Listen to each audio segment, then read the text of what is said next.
زانينا عين الزانن عين زانن فقرات تحديدنا كلنا تايكونن يا منتقال وعزل عيب بحدي سنة حسان وريتهم أمثلتي قلت انتي يا بنو حبيبو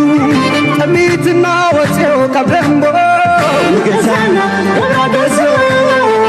نقزانا قبرقزو نقزانا قبرقزو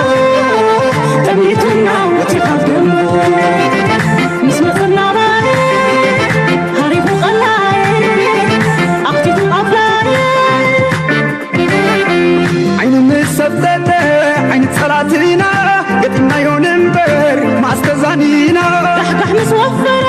درتنا كدفة دولنا بحبار حوخنا كدفة ولا باش بيزي فتت العدة تفاني والنخو حنت خيس لبي كم تحلو سنتنا يابا كان دي الفتحي أبنو حبيبي تميتنا وتخدمنا نقزانا نقزو عيني حسان عيني تتابعي عيننا نقيرو كتلمت مزاي عيني تلمات كيرو قدما كنت مسمتعنا سعيرنا صلا دلونا دلونتنا دلونا دلونتنا دلونا دلونتي دلونا ذهبنا هلاونا دلونتنا دلونا دلونتي دلونا دلونتي دلونا ذهبنا هلاونا دلونتنا نديو ما كالسفتناتنا ايو خبلنا نديو ايو خلنتنا وتروات تنكب وتروات تقالا عدم كغوسكيس كاس ماسكي كاسالا وترو دلو دلوات حدا مسرح كوينا سكرنا يو أمبار كمرات سكامتنا وترو لنا بكسكاس كبرتاتنا من غاز نقرنا زدلي قدلو جدنا زيات دالويو أموانا سلو زيات دالويو كمتاتنا سلو تمالين لومن تمالين الوادينا عقلين قادين تمالين لومن تمالين الوادينا عقلين قادين أبسناتنا بطري أبسناتنا منبار دهر حصاد نفسار بخارينا التكبار تمالين لومن تمالين الوادينا عقلين قادين تمالين لومن تمالين الوادينا عقلين قادين وترو سلام تخطاتلتنا زي channel كما تخونوا تبوك تكونوا ناي وتر تونيتنان بحقنان يولوم ونلعلا قداسنا زلو زينان عميق تنتنان حزنا لكم قريبنا لنا كساب موداتنا إذا مدى مسانا كتسون حدما بخبر نعدمكم ألومي RSC سفح زخونة كم دما أقداسنا بتات كنتن كيف كنفتنينا مهنياتا بكبابينا بزح أسكتا في زخونة من قصاصات نرلنا من سياتنا دما العلمان نمقزيه نكحات زد اليوم كلنا من سيات دما كل حزب ኤርትራ ድማ ለማንም ጊዜ ነቲ ኩነታት ብጽቡቕ ስእሊ ክርድኦሉ ዘለዎ ጊዜና በጽሕና ዘለና ምክንያቱ መድረኽ እናተቀያየረ ይመጻሎ ንሕና ድማ ናበይ ገጽና ንፈልጥ ክንከላለና እንታይ ያጋጥማሎ አበይ ክንስለፍ ኣለና እንፈልጥ ኣለና መጀመሪያ እስከ በዚህ ናይ ጎረቤት ክንጅምር Ethiopia's economy is booming both in terms of export and the import, and the Ethiopians need a generational issue, which is direct access to sea outlet. How do you see the strategical, psychological relations that Ethiopians and the Ethiopian have regarding direct access to sea outlet, with particular reference to the Red Sea coast? انتينا نسمع زلنا إثيوبيا زبهال هجر تي direct to the access to the sea دبل كم حد زلع على الأجندة غيري وسيد وزلو زد ما بقليلو مجمرياتهم بقاتها نسوز الوام زغلنا تنا إثيوبيا ناراتيف كزاربولو نزخولو نتي international community بمنتاي من زفتن زلو كنت أباوي قسقاسنا إثيوبيا نهيك الدنيا أفدق بحر زليو يزبل زلو أفدق بحري من كالكيل كعيو تاتريكي بقالا نساديا رأيوا negotiated مسكالوت هجرات تسمامعو حصور واقع أفضل جبحري كتك أمس دلزلو ويس ناتو أفضل جبحري ناتو أفضل جبحري مزخون كي ناتكا قطباو عبيد ناتكا حيلي ناتكا قسقاسة نخالوت لولاويان هجرات انتهي قدوم انتهي يومين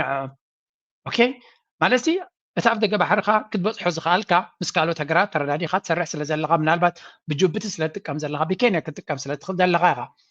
سلازي حجوكو طبخا سلازي عبيسي انت عينات نيو ديفينيشن علم لخاوي حق خمص اكيخا تدل زلغا نزا حساب زي تشالنج يقبرون يم انترتينز قبروا خنسمينا ويون زوجها هروا ون وايتوبيا حق يزبلوا سمعوا اللوم دما زقصر ومن زدقفوا من اللوم يم Yes, it's clear from an economic standpoint that for the Ethiopian economy to continue to expand, that they should have direct access to the Red Sea of that major trading route. And this, of course, is important for Ethiopia, but it'll be also important for the countries that they're working with on this port access because it will help their economies as well. جي انتاي بلا لوزي سباي لورنس whatever the bahal na Ethiopia propaganda كنزح زوعل زلو قال كابتوم اكسبرتس نايكرنا افريكا زبهاليو Ethiopia دماتي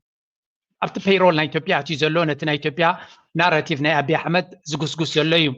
اجي منتايوم كم زتقمو نحليوت نا افريكا بان افريكانيستس نا افريكا قطباو غسغاس زدليو عينت ኮይኖም እዮም ነዚ ኣጀንዳ ዝደፍእዎ እጂ እንታይ ዝብል ዘሎ ቁጠባ ናይ ኢትዮጵያ መጠን ንላዕሊ ዝኸደሉ መጠን ዕብየት ዝገበረትሉ ዳይሬክት ኣክሰስ ናይ ባሕሪ የድልያ ኣሎ ዳይሬክት ኣክሰስ ናይ ባሕሪ የድልያ ኣሎ እዚ ዳይሬክት ኣክሰስ ናይ ባሕሪ ድማ ነቶም ጎረባብቲ ሃገራቱን ከርብሐን እዩ how you كربحن مخنيات دايركت مالت نساتو وننا في دغبحريات زلا نساتو وننا ودب نسات حرتو قصاصيراتو اتن كالو تغرات بخمين كربحه هجناتو ماجيكال تريك زبلو زلا انتاي اثيوبيان ايرلاينز انفست غبرو خلو اب ديغا ناي جيرد انفست غبرو خلو الكتريك كرخبي خلو غلي زبل زلو نسو زحاتو زلو اثيوبيا لولاو مريت ناي حغرات ناي قرن افريكا اتيو اثيوبيا تانكن مدافعن حزاب كوف كتبلابو but كاب إثيوبيا أنت كتركب نفيرنز مثلا إثيوبيان إيرلاينز مخا كابا بركي كابا أديس أبابا مثلا كجنزف كتصبح هذا كلا يدما إلكتريك حنت جمد حنت سوكيت مسام لقطة أو قبل زغل بو تتبير كعلو لاو مريكا تانكتاتن حيل بحرنا إثيوبيا نخوتو كتفكر يزنا جرنا زلو زي evil man مالتي يزعب سبأي أب كم زعين الدرجة زت فيه ويكونن كرنا أفريقيا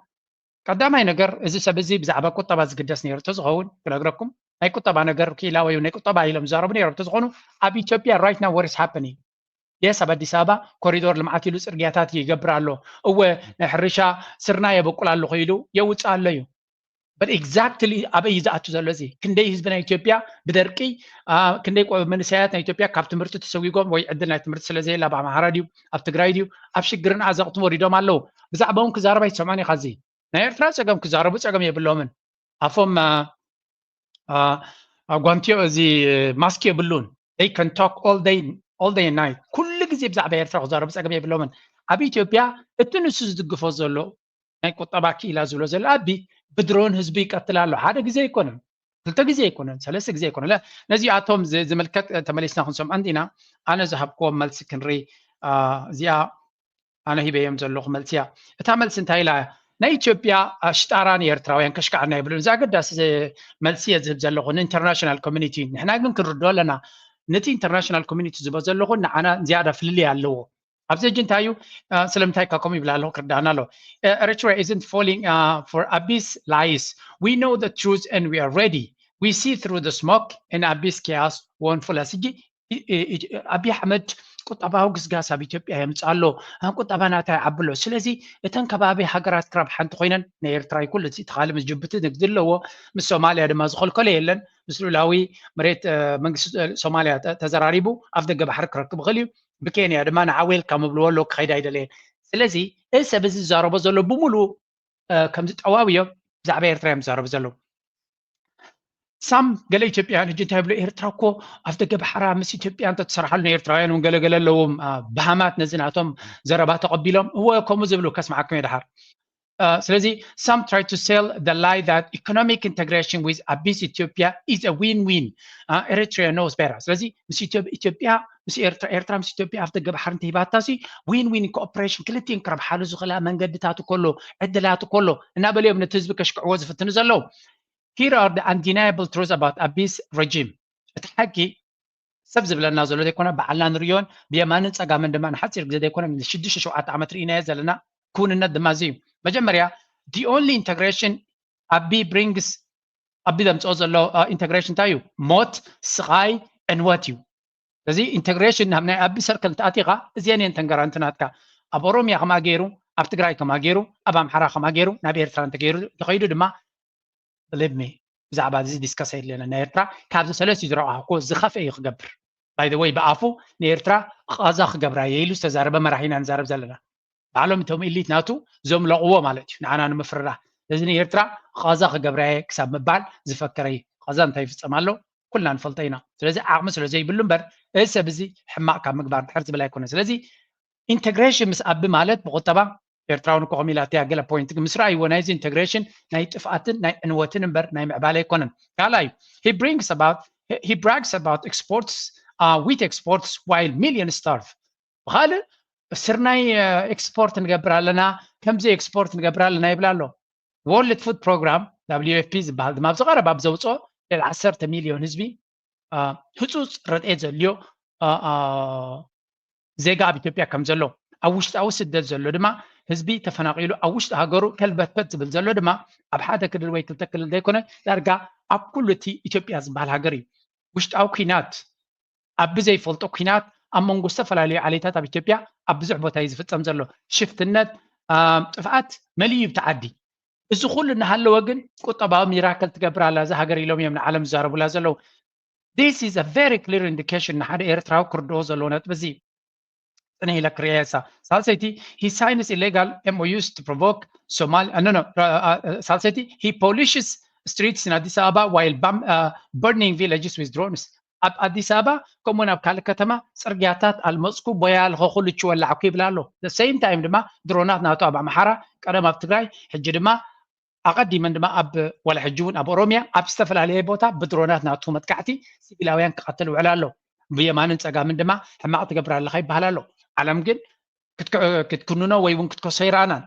ስለምንታይ እቲ ዓለም ዝበሃል ማሕበረሰብ ዓለም ዝበሃል ክንድምንታይ ነቲ ንሱ ዝደልዮ ሓይሊ ክሽፍነሉ ከም ዝኽእል ናብ ቐዛ ምኻድ የድልየና ከይርሕቃ ናሱ ኣብ ኢትዮጵያ ንሪኦ ኣለና ኢትዮጵያ ዓዱ ዘቃፅል ዘሎ መራሒ ሓገብ ዝብለ የለን ዝእግደ የለን IMF ገንዘብ እዩ ዘለቅሖ ዘሎ he signs illegally ከምኡውን ዘይሕጋዊ ዓለም ለኻዊ ሕጊ ጥሒሱ ምስ ሶማሊላንድ ሓደ ውዕል ፈሪመ ኢሉ ክፍርም እየ ኢሉ ብምፍርራህ ክሳብ ብሰራዊት ምስ ሶማልያ ክዋጋዕ ሰራዊቱ ንሶማልያ ገፁ ዘንቀሳቅስ ዝነበረ መራሒ ኢና ንርኢ ዘለና ካብ ዜሮ ተበጊሱ ስለዚ እዚ ሰብ እዚ ኢኮኖሚክ ኢንተግሬሽን ኣይኮነ ሰላም ከማን ክህብ ዝኽእል ኣይኮነን ነዚ መራሒ እዚ ኣሚንካ ኣብ መሬትካ ኣይቲኻ ሰራዊቱ ንኽትእቱ ምፍቃድ ማለት ድማ ነፍሲ ቅትለታዊ ውሳነ ጥራይ ክኸውን ክእል ንኤርትራ ግን ፅቡቅ ነገር ኣሎ ኢላ ኣብዚ but Eritrea isn't fooled and never caught unprepared ኤርትራ ነዚ ኩነታት እዚ ፅቡቅ ጌራ ተዳልያቱ እያ ቅድሚ ማንም ኣብቲ ከባቢ ዘሎ ናይ ጅቡቲ ከስማዓኩም ሕጂ ትብልዎ ዘለው ኤርትራ ነዚ ኩነታት እዚ ፅቡቅ ጌራ ዝተዳለወትሉን ዝፈለጠቶን እያ ምክንያቱ ንኣቢ ኣብ ዝኸፍአ ኩነታት ናቱ ክግምጠል ኣብ ዝኽእለሉ ዝነበረ ሰራዊት ናቱ ከመይ ከም ዘሎ ኣቃውማ ናቱ ፅቡቅ ጌራ ኤርትራ ዝፅዓተ እያ እንታይ ክገብር ይኽእል ቤን ክኸይድ ይኽእል እንታይ ክኸውን ይኽእል ኩሉ ኩነታቱ ሪኦሞን ኣሰብዒሎሞም እዮም ድሕሪኡ ካብቲ ዝፈላለዩ ሕጂ ኮነ ንበይኖም ኮይኖም ክትብሉ ትኽእሉ እዮም የስ ግን ኤርትራ ዝኣክል ሓበሬታ ካብ ኢትዮጵያ ወሲዳ እያ ዝኣክል ሓበሬታ ወሲዳ ከም ዘላ ክትፈልጡ ክትክእሉ ኣለኩም እዚ ሓደ ካብቲ ነቲ ወታደራዊ ዓቕሚ ናይ ሻዕብያ ዝሕይል እዩ ኤርትራ ካብ ኩናት ናይ ትግራይ ዝውድእ ክሳብ ሕጂ ጥይት ተተኪሱ የለና ውሽጢ ዓዲ ብኻልእ ዘራርባ ንኤርትራ እኹል ምድላዋት ንክትገብር እውን ዕድል ሂብዋ ኣሎ ኩሉ ዓይነት ሳይኮሎጂካል ንኩናት እንተኮይኑ እውን ዝኣክል ምድላው ኣለዋ ኣብ ውሽጣ ትብፅበፅን ትርበሽን ሃገር ኣይኮነትን ሰላም ዘለዎ ሃገር እያ ሰላም ዘለዎ ሃገር ፀላእዩ ድማ ንፁር ዝኾነ ፀላኢ ዘለዎ እዩ የማንን ፀጋምን ኣይኮነን ፀላኢ ዘለዎ ሓደ ፀላኢ ጥራይ ዘለዎ ኣብ ክንደይ ፀላእት ኣለዎ እዝገሄርዋ ኣሎ ክሳብ ቅድሚ ዓመት ንሶማልያ ኩናት ክገብር ይደሊ ነይሩ ስለዚ ቡ ኣብ ውሽጡ ምስ ፋኖ ይዋጋእ ኣሎ 2-3 ግዜ ክሳብ ዓንቆራ ኣጢቑ ሰራዊቱ ሰዲዱ ክዕወት ኣይከኣለን እዚ ናይ ፋኖ ኣብ ትግራይ ፅኒኢለ ክሪአኩም እቲ ህወሓት ዝገብሮ ዘሎን ዝብልዎ ዘለውን مس أوروميا زلو تمساسالي أب كل الصومال زلو مس عفار زلو بوليتيكا كسمعكم بوجن عفار يخمت سفتن زلو لازم راح زي إيرترا بزو عدلاتي زلوا نزو كنتات زي مزميزة دليل تقبر قال انت إلى اللغة fractured and military aid our army saved him okay بتتقرأي knows he's weak fractured and military inside out لازنتي أقومنا سراوت سبوع جرنا نفلتينا Eritrea has faced stronger enemies back by superpowers قال إيرترا تانسو زلوا هاجر إثيوبيا بين هذا كونس بين نملو إثيوبيا حدنا تلوا ملس كله أبا محارب كوينات ينبرن أبا روميا كلها كوينات ينبرن أب صومال كوينات ينبرن أب تجري كوينات ينبرن كلهم أب حنت هاجر بحنت مرحلة نقدوا قبل عليو أمريكا أوروبا إسرائيل كلنا حجزهم كله هاي كالوان إيرترا لومي نعلم حجزوا زخل زي كونس أوجتو كمان حاجة زي بلو مسي إيرترا خواجا يزبط زلوس لازم إيرترا زي it's just إثيوبيا downgraded زخونات كويناتها تمسهم زلا تنفلت إثيوبيا أتبقى خافتنا كرامك أو ما تحت زوردات إثيوبيا إيرترا ني مرحلة نايش عبيا وي منكسر إيرترا دمازي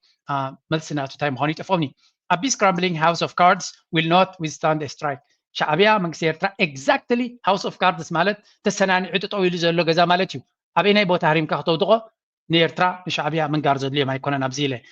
we see the truth Arno is breaking his army while he targets the very people who wants backing ስለዚህ أبي أحمد أنت عينت ألام مخانو الماتو دما كنا من تايك خير كم زغل إيرترا أبي تري الله أفانو فانو مالت نأبزت حانو حيلي نايم حرزبي فانو عطو وجله نعون مدحان أبو واجاز جبري كقمت يلوك حيدوام ترى يدي كونس كنا من تايك تفهمي خير الله دما نيرترا يا وابنتي السبزي كنا من تاي سبارة صحل مخانو ترى يدي كونسي حال خاص يروح كنا من تاي كتفاكا كسر كم زغل إيرترا هي وابنت أبا محرز جبر زلو تري الله لذي عبت مرتين إيرتراوي منجس إيرترا دما بقليل كراز غليو Eritrea is watching, preparing, and ready for a scenario geopolitically, militarily, and morally. ስለዚህ ኤርትራ ነቲ ኩሉ ኩነታት ትጥምታላ ትዕዘባላ ትመሃራላ ትዳሉላ ልዕሊ ኩሉ ድማ ኩሉ ሲናርዮ ከመይ ክኸውን ይኽእል ብጂኦፖለቲክስ ምንቅስቃሳት ኣብይ ኣሕመድ ብዓለም ደረጃ ዘለዎ ደገፍ የለን ምክንያቱ ሃገራት ዓበይቲ ሃገራት ኣብ ዓብዪ ጂኦፖለቲካዊ ነውፅን ውድድርን ስለ ዘለዋ ንኣብ ብፍሉይ ክሕግዞ ዝኽእል ሓይሊ የለ ምናልባት ኢማራት እዩ ክሕግዞ ዝኽእል ካብኡ ናብኡ ኢማራት ካብ ክሳብ ሕጂ ደው ኣቢልዎ ደሎስ እዩ ፍሉይ ካብ ሕጂ ንላዕሊ ክገብረሉ ዝኽእል የለን ቀፂልና ድማ እቲ ኤርትራ ነዚ ኩሉ መዝሚዛ ምስ ካልኦት ሓይልታት ምስ ግብፂ ድዩ ምስ ካልኦት ትገብሮ ዘላ ግምታት ኢቲኻ ኤርትራ ዝለዓለ ፀብለልትነት ብዘለዎ ቤላ ጌራ ብዘየዳገም መንገዲ ከተላህዮ ከም ትኽእል ኢና ንዘረብ ዘለና if a final confrontation comes Eritrea will finish what it must to secure lasting peace ኤርትራ ናይ ከም ገለ ኢሉ ዝሚስ ካልኩሌሽን ናብ ኩናት ተኸይዱ ከመይ ጌራ ሓንሳብና ሓዋሩ ነዚ ኩነታት ከተጥፍኦ ከም ትኽእል ክጠፍኣ ዝኽእል ሃገር ኣይኮነትን ብምባል ገሊፀ እዮ ቤትኩም ሼር በልዋ ቤክስ ፈሎው ግበሩን ፕሊዝ እዚ ሓበሬታ እዚ ናባቶም ክበፅሕ ኣለዎ ምክንያቱ ንሳቶም ኣንፃርና ኩሉ ዓይነት ክሳብ ክንዲ ምንታይ ከይዶም ኣለዉ ገለገለ ሰብ ኣሎ ዘይርዮ ዘሎ ነቲ ኩነታት ንምስምባድ ወይ ንሕማቕ ስምዒት ንክፈጥር ኢለ ኣይኮንኩን I'm gonna give you blatant ክንዲ ምንታይ ወላ ነቲ ሪፈረንደም ናይ ኤርትራ ኣብ ምክሓድ ድዩ ኤክስተንት ንሶም ክኸድዎ ዝኽእሉ ንዕንወሲ መግለፂ ክትረኽበሉ ትኽእልኒ ኢኻ let's hear እዚ ሕጂ ረእይዎ ልኡላውነት ናይ ኤርትራ ይንቕበሎ ኢና ሄርሜላ ብሩክ ዝብል ሓደ ካብቶም ዓብዪ ፕሮሚነንት ናይ ኣቢ ኣብ መዓልቲ ብርግፅ ከም ትኽፈል ወላ እኳ ናታ ባንክ ኣካውንት ዘይተቆፃፀር እኳ ካብ ንጎ ደቂሳ ክሳብ ትትንስእ ኣይደኖ ክነይ ግዜ ፖስት ትገብር እዛ ሰብ እዚኣ ኩሉ ኣንፃር ኤርትራ እያ ብዝዋን እዚ ኣንፃር ኤርትራ ኸተራ ኣይኮነን ንኣብነት እቲ ናይ ኣምሓራ ደውፅኦ contested the 1993 Eritrea's referendum ናይ ኤርትራ referendum ኣይንቕበሎን ኢና ይበሃል ኣሎ carried out by an elected transitional entity without Ethiopia's constitutional authority or national participation. It violates both domestic law and the principles of self-determination. No consent, no legitimacy, especially over Asab. እንታይ ትብል ዘላ እዛ ቢምቦ እዛ ባሃም ማለት እዩ ናይ ኤርትራ ናይ ነፍሰ ሰልፍ ዲተርሚኔሽን ማለት ርእሰ ውሳኔ መሰልሲ ብሓደ ዘይተመረፀ ትካል ብዘይ ኣፍልጦ ናይ ኢትዮጵያ ስቱፒድ ምዃኖም በዚ ካ ትፈልጥ ሰልፍ ዲተርሚኔሽን ኣብ ሓደ ፓራግራፍ ፅሒፋ ሰልፍ ዲተርሚኔሽን ማለት ካብ ዝኾነ ይኹን ፍቓድ ኣይትደልን ኢኻ ርእሰ ውሳኔ ወይ ከዓ ናይ ነፍስኻ ምርጫ ንክትገብር ካብ ካልእ ሕራይ ዝብለካ ወይ እውን ግበር ክብለካ ዝደሊ ኣካል የለን ስለዚ ኣብ ደ ሴም ሰንተንስ ሓደ ዓይነት ዘረባ ንኸምፁ ከለዉ ክሳብ ክንደይ ተፃሒፉ ንዝሃቦም ፖስት ንክገብሩ ፕሮፓጋንዳ ንክነዝሑ እምበር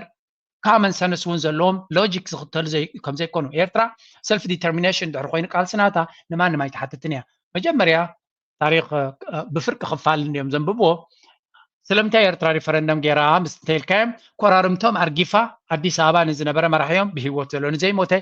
ኣብ ዚምባብዌ ክሳብ ሕጂ ኣብኡ ተቐሚጡ ዘሎ መንግስቲ ሃይለማርያም ቦርሱ ጠርኒፉ ከም ዝሃድም ስለ ዝገበረት ሰራዊትን መንግስትን ከም ዝብተን ስለ ዝገበረት እያ ናፅነታ ጌራ እሱ ጥራይ ግን እኹል ኣይኮነን ኤርትራ ብዓለም ደረጃ ተቐባልነት እንታይ ዓይነት ጎረቤት ከም ዘለና ስለ ዝፈልጡ መራሕነት ናይ ኤርትራ በዚያ ጥራይ ከተመስግንዎም ክትነብሩ ኢኹም መራሕነት ናይ ኤርትራ ክንዲ ምንታይ ጠላም ዝኾነ መርሕነት ኣብ 4 ኪሎ ክመፅእ ከም ዝኽእል ስለ ዝፈለጠ ብሓይሊ ጥራይ እኹል ኣይኮነን እንታይ ዳ ንካልኦት ሃገራት ሃገርካ ነፃ ምስ ኣውፃእኻ ኢኻ ናፅነት ተምፅእ ኤርትራ ግን እቲ ዘለና ጎረቤት ክንዲ ምንታይ ከቢድ ምዃኑ ስለ ዝፈለጡ ኤርትራ ሓራ ምውፃእ እኹል ኣይኮነን ካብ ኣዲስ ኣበባ እንኳላይ ክንፀርጎ ኣለና እሱ ጥራይ ግን ኣይኮነን ወላ ካብ ኣዲስ ኣበባ ምስ ፀረግናዮ ድሕሪኡ ድመፅእ እውን እንተኾነ ተመሊሱ ክጣልመና ስለ ዝኽእል ሪፈረንደም ጌርና ብዓለም ደረጃ ነቲ ሪፈረንደም ድማ ብናይ ኢትዮጵያ ፍቃድ ዘይኮነ ብናይ ኤርትራ ወለንታዊ ድሌትን ብሕጋዊ ኣገባብን ክንገብሮ ኣለና ዓለም ሙሉእ ከም ትቕበሎ ድማ ክንገብር ኣለና ነዚ ክንገብር ከለና ኣብ ኣዲስ ኣበባ ዘሎ መራሒ ብሕም ከይብል ንዓኻ እንኮላይ ኮራርምትኻ ከነርግፈካ ኢና ብዛ ዓይነቱ ኣፈራሪካን እሚንካን እዩ ነይሩ ስለዚ ወላ ሓንቲ ክብል ዘይክል መራሒ ኣብ ኣዲስ ኣበባ ጌርካ ክትገብሮ ስለዚ ዋን ኦፍ ደ ፋይነስት ፖለቲካዊ ዝረቐቐ ፖለቲካዊ ኣካይዳ ብዘለዎ መንገዲ ኤርትራ ናፅነታን ልኡላውነታን ኣውሒሳ እዚ ድማ ንነፍሲ ወከፍ ኤርትራዊ ክሰግር ዘለዎ እዩ ስለዚ ነዚ ናይ ኣምሓራ ንኣምሓሩ ዘይውክል ኦርጋኒዜሽን ዝጥቀምሉ ዘለዉ ክንጥንቃቅ ክንክእል ኣለና እዚ ብተደጋጋሚ ኩሎም እዮም ከም ዝብሉ መለስ ዜናዊ ባንዳ ንሱ ዝሃቦም ኤርትራውያን ከም ዝኾኑ ዝብል ዘረባ ብዝሰፍሐ መልክዕ ዝኸይድ ዘሎ ሓደ እዚ እጂ ንኩሉ ከተሓዘልኩም ስለ ዝደሊ እምበር ንሳቶም ከምኡ ስለ ዝበሉ ጥራይ ይኸውን ማለት ኣይኮነን ንሕና ግን ካብ ፖለቲከኛታቶምን ካብ ኩሎም ኤሊትን ሰሚዕና ክንጥንቃቅ ክንክእል ኣለና ንቐፅል መመለሳችን መብታችን እንደሆነ ማንም ሀገርና ኃይል እንደማያቆመው ኢቨን ጎረቤት ሀገራት እንዲያውቁት በሰላማዊ መንገድ ለአፍሪካ ህብረት አስቀምጠናል ግባችን ምንድነው ትልቁ ግባችን ውሃ በር ማግኘት ነው እሱ ላይ ትኩረት ያደረገ ዲፕሎማቲክ እንቅስቃሴ ዲፕሎማቶቻችን አገር ውስጥም ውጭም በየሚስዮኑ የተመደቡ የሰሩ ናቸው ተቀባይነት አግኝቷል እያገኘ ነው አውሮፓ ህብረት ሀገራት አምነውበታል አሜሪካ መንግስትም እያመነበት ወደ ቀይ ባህር መመለሳችን መብታችን እንደሆነ ማንም ሀገርና ኃይል እንደማ እጅ ከም ትሪእዎ ዘለኹም እዚ ሕጂ ካብቶም መምሃራ ናይ ዲፕሎማሲ ኣብ ኢትዮጵያ ዝበሃል እዩ ኣብ ቀይ ባህር ቦታ መምላስና ዘይተርፍ እዩ ብኩሉ መንገዲ ተቐባልነትና ረኸብና ንኸይድ ኣለና ኤሮፓዊ ሕብረት እናተቐበለ እዩ ኤሮፓዊ ሕብረት ዓለም ለኻዊ ሕጊ ንኽጥሕሱ ሕራ ይብለኩም ኣሎ ማለት እዩ ኣብቲ ሓሶቶም ብእንግሊሽ ክዛረቡ ከለዉ access to the sea ብኢንተርናሽናል ለው እዮም ዝብሉ በአምሓርኛ ክዛረቡ ከለዉ ግን እቲ ትክክለኛ ስእሎም እዮም ነቲ ህዝቦም ስለዚ ክወሩ ከም ዘልዩ ናይ ወራር ሓይሊ ምዃኑ ናይ ጎበጣ ሓይሊ ምዃኑ ንዓለም ከምኡን እዮም ዝደልዩ እቲ ኣክቲቪስትስ ናቶም 100,000 ፎሎወርስ ዘለዎም ቅሉዕ ዝኾነ ወራር ኣብ ልዕሊ ኤርትራ እዮም ኣውጆም ዘለዉ እዚ ከም ትሪእዎ ዘለኹም እቲ ካርታ ረይዎ ሰብ ከለልዮ ብዘይክእል ቀርኒ ኣፍሪካ ገይሮም ነታ ንሶማሊላንድ እንኳላይ ከም ሃገር ንጅቡቲ ከም ሃገር ንሶማልያ ከም ሃገር ንኤርትራ ትሪእዎ ኣለኹም እቲ ቀጠልያ ከመይ ገይሮም ወሲዶሞ ከም ዘለዉ ነተሓሰብ እዚ ንምድንጋር ዝጥቀምሉ ዘለዉ ታክቲክ እዩ እዚ ኻ እንታይ እዩ ኣብ ልዕሊ ኤርትራ ተኣውጁ ዘሎ ሰፊሕ ዝኾነ ናይ ፕሮፓጋንዳ ኩናት ልዑል ጥንቃቐ ከድልየና እዩ ስለምንታይ እዞም ሰባት እዚኣቶም ጥዕና ዘለዎም ጎረቤት ኣይኮነን ዘለና ጥዕና ዘለዎም ጥራይ ዘይኮነሲ ኩሉ ዓይነት ሕማቕ ንክገብሩ ድሕር ዘይብሉ እዮም ነዚ ንዝገብሩ ዘለዉ እዩ ኢኮኖሚክ ኢንተግሬሽን ኢሉ እዚ ሰብኣይ ክእምኖ ንዓለም ክነግረሎም ዝፍትን ዘሎ Ethiopia has is when Eritrea became independent in 1993 there was some use of the port but then after the war 1998 to 2000 there's been less activity and therefore there is concern among the neighboring countries in the Horn of Africa about how this access will be attained because frankly Somalia, Eritrea, these countries are sovereign countries with their own borders right now. And this does leave Ethiopia landlocked. So the only way to get away from being landlocked is to work with and make economic deals with other nations in the region for long-term use of their ports on the Red Sea or the Gulf of Eden, that whole waterway that goes from the Indian Ocean up to the Suez Canal. ሕጂ እንታይ ዝብሎ ዘሎ ኢትዮጵያ ዝኾነ ይኹን ሕጋዊ ምርጫ የብላ ብሕጋዊ መንገዲ ኣብተ ገባሕር ንኽትረክብ ዝከኣል ኣይኮነን ምክንያቱ እቶም ንዓ ከቢቦማ ዘሎ ሃገራት ልኡላውያን ሃገራት እዮም ልኡላውያን ሃገራት ማለት ድማ ብሓይሊ እንተደይ ኮይኑ ወይ እውን ንሶም ፈትዮም እንተደይ ኮይኖም ክትገብሮ ትኽእል የለን ስለዚ ምስኣቶም ከፍ ኢልካ ክትዘራረብ ኣለካ ክንዘራረብ ኣለና ክብል ከለኹ ናይ ጥዕና ዘለዎ ዘረባ ድዩ ዝሓቲ ዘሎ ሰብኣይ ኣብይ ኣሕመድ ዝርርብ ይደሊ እየ ክብል ከሎ ናይ ብሓቂ ጥዕና ዘለዎ ዝርርብ ስለ ዝደሊ ድዩ ሕጂ እቲ ምስ ኤርትራ ክዘራረብ እየ ዝብላ ዘሎ ክምለሰ እየ ኣብዚ ረይዎም እዞም ሰባት እዚኣቶም ጥዕና ዘይብሎም ሃገራት ምዃኖም ኣብ ልዕሊ ጅቡቲ ዝብልዎ ዘለዎ ሕጂ ስምዑ እዚ ኣብዚ ቀረባ መዓልታት ብዝሰፍሐ መልክዕ ኣብ ልዕሊ ጅቡቲ ዝወፁ ዘሎ እዩ ጅቡቲ ታርጌት እናገበርዋ ይኸዱ ኣለዉ ስለምንታይ ምስ ግብፂ ጅቡቲ ዲል ጌራ ድማ ካብዚኣ ኮይንካ ጥራይካ ክትሪኦ ትኽእል ስለዚ ብዛዕባ ጅቡቲ ዘለዎም ኣረኣያ ካብ መዓልቲ ናብ መዓልቲ ሽፍት እናገበረ እዩ ዝመፅእ ዘሎ ገለ ካብቶም ኣንጻር ግብፂ ኣብ መዓልቲ 6 ግዜ ፖስት ዝገብሩ ግብፂ ምስ ጅቡቲ ዝገበረቶ ዲል ብምምስራት ጅቡቲ እንኮላ ናትና እያ ነይራ ዝብል ሕልሚ ድማ ጀሚሩ ኣሎ ጅቡቲ ልኡላዊ ሃገር እዩ እንታይ ኣነ ታሪክ ነይርካ ቅድሚ ሕጂ ዘረባ ከምኡ ዝበሃል የለን እዚ ፅንፅዋይ እዚ ይሰርሕን እዩ ሰርቢያ ፋሕብትን ምሳተወት ሎሚ ወይ ጉንዳሓን ሰርቢያ ንደፎ ብዙሕ ሰብ ስለ ዘይፈልጦ ራሽያ ሕብረ ሶቪየት ምስ ወደቐ እዚ ኩሉ ባልካን ስቴትስ ዝበሃል ዘሎ ወላ እውን ኩሉ እቲ መን ኢኻ ባልካን ካይብል እዚ ባልቲክ ስቴትስ ዝበሃሉ ከምኡ እውን እዚ ፖላንድ ኢልካ ኩሉ እዚ ምብራቅ ኤውሮጳ ዘሎ ሃገራት ልኡላዊ ሃገር ኮይኑ ዘሎ ኣካል ናይ ሕብረ ሶቪየት እዩ ነይሩ ሕብረ ሶቪየት ናተይ ነይሩ ኢላ ሕጂ ክትማጎ ትኽእል ከምኡ ዝበሃል የለን ከምኡ እንተዝኾኑ ነይሩ ሕብረ ሶቪየት ከም ኣብነት እዮም ዝጥቀሙ እንታይ ራሽያ ናብትን ናይ ዩክሬን ናይ ገለመነ ዳትስ ኣናዘር ስቶሪ ምክንያቱ ናይ ዩክሬን መበገሲ ክሪሚያ ይብገሰኒ ይግባኣኒ ኢሉ ይኮነን ፑቲን መፅዩ እቶም ኢትዮጵያውያን ምብልሻው ናይ ታሪክ ዓቕሚ ስለ ዘለዎ እምበር ኔቶ ናብ ዩክሬን ንኸይኣቱ ብምባል ይመፅዩ ኦኬ ንመለስ ኣብዚ ሕጂ ኢትዮጵያ ሊዝ did Ethiopia lease Djibouti to France for 99 years, separating historical facts from popular myth? ስለዚ ብዛዕባ ናይቲ ጉዳይ ናይ ጅቡቲ ክዛረቡ ጀሚሮም ኣለዉ ብዙሕ ግዜ ከም ትዛረቦ the notion of 99-year lease of Djibouti by Emperor Menelik II is a historical misunderstanding. The documented history confirms France's independent colonial acquisition of Djibouti, with Ethiopia acknowledging French control through treaties that facilitated trade and infrastructure, not territorial lease. Today, Ethiopia and Djibouti stand as independent, cooperative neighbors with no historical treaty or legal ground supporting claims to the contrary. እንታይ ዝብል ዘሎ ትሪእዎ ኣለኹም ነዊሕ እዩ International League of Respective International Law, particularly of the Africa Union 1964 Declaration, strongly supports maintaining colonial era boundaries at independence. Ethiopia's consistent recognition of Djibouti's independence reaffirms no legal basis exists of any Ethiopian territorial claim. Okay. ሕጂ እንታይ ክብለኩም ኢለ ንጅቡቲ ብዛዕባ ልኡላውነት ናታ ክፅሕፍ ከሎ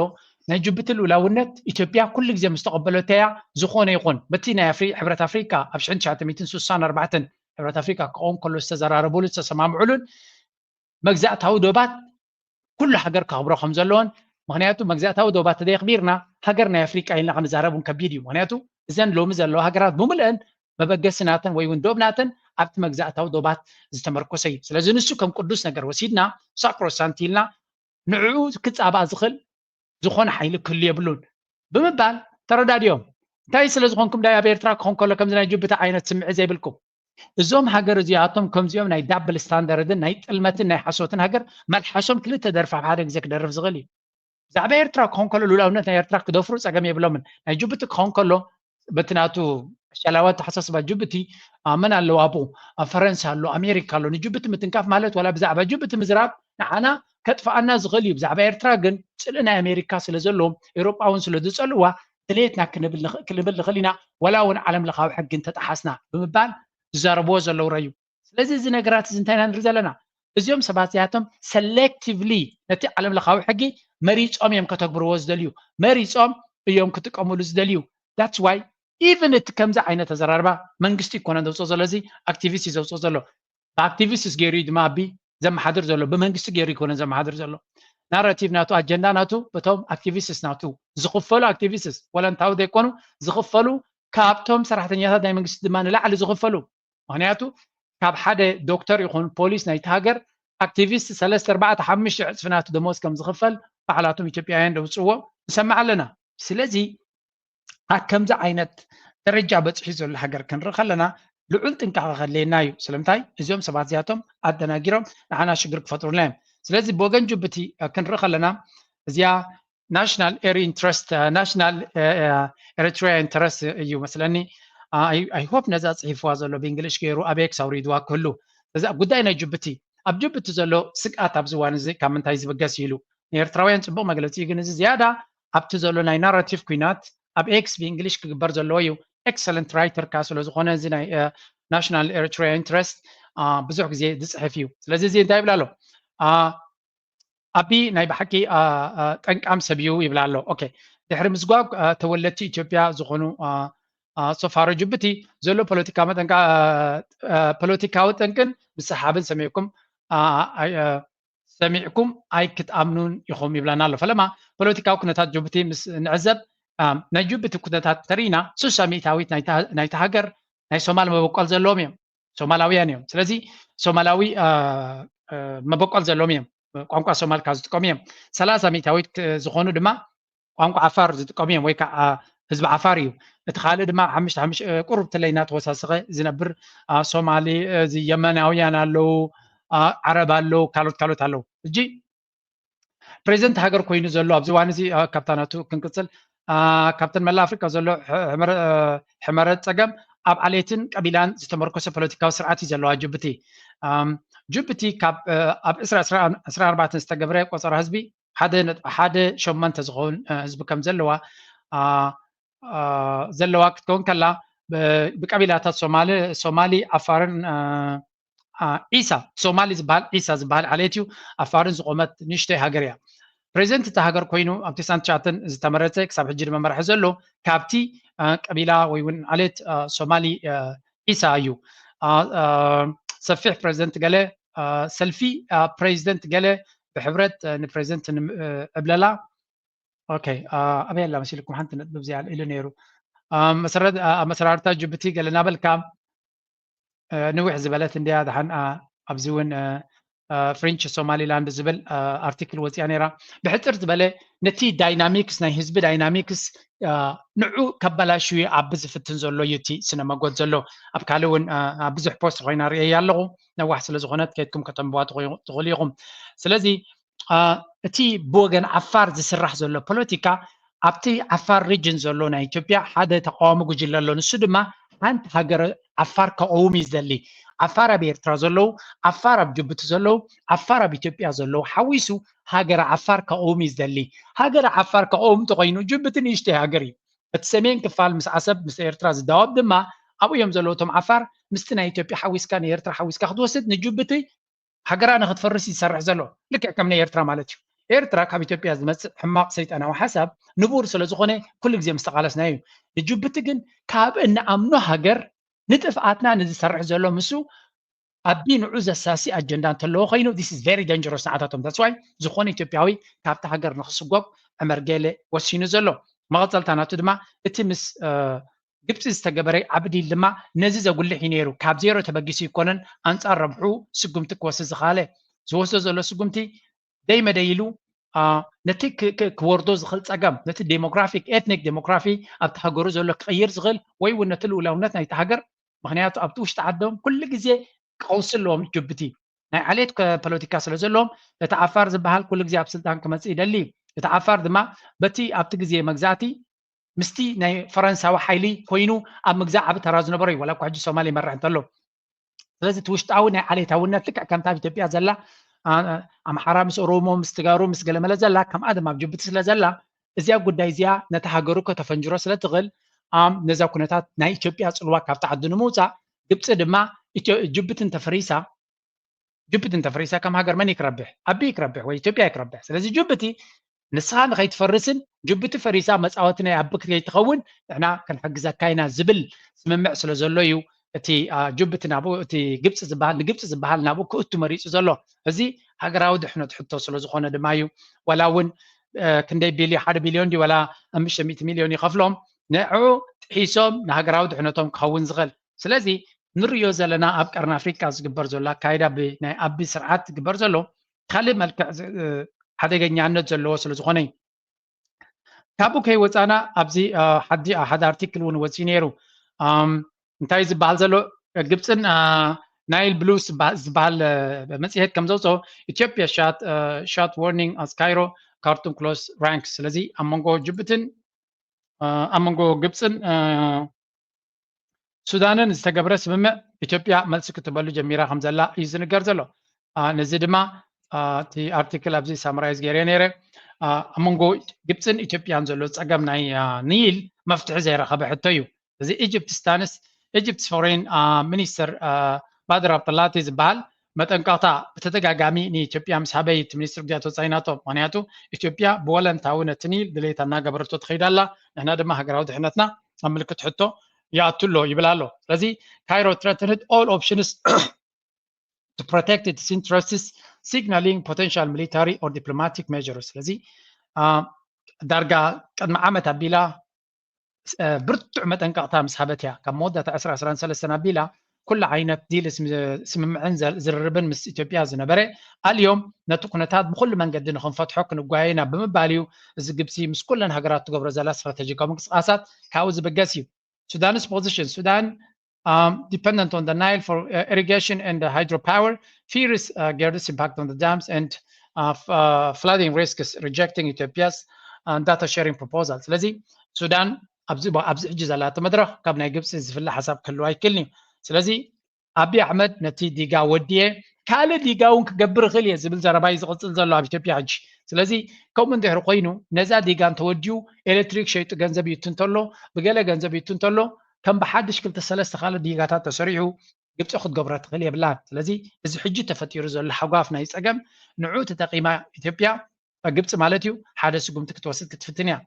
So Egypt and Sudan are aligning in military and diplomatically, with Egypt deploying troops to Somalia,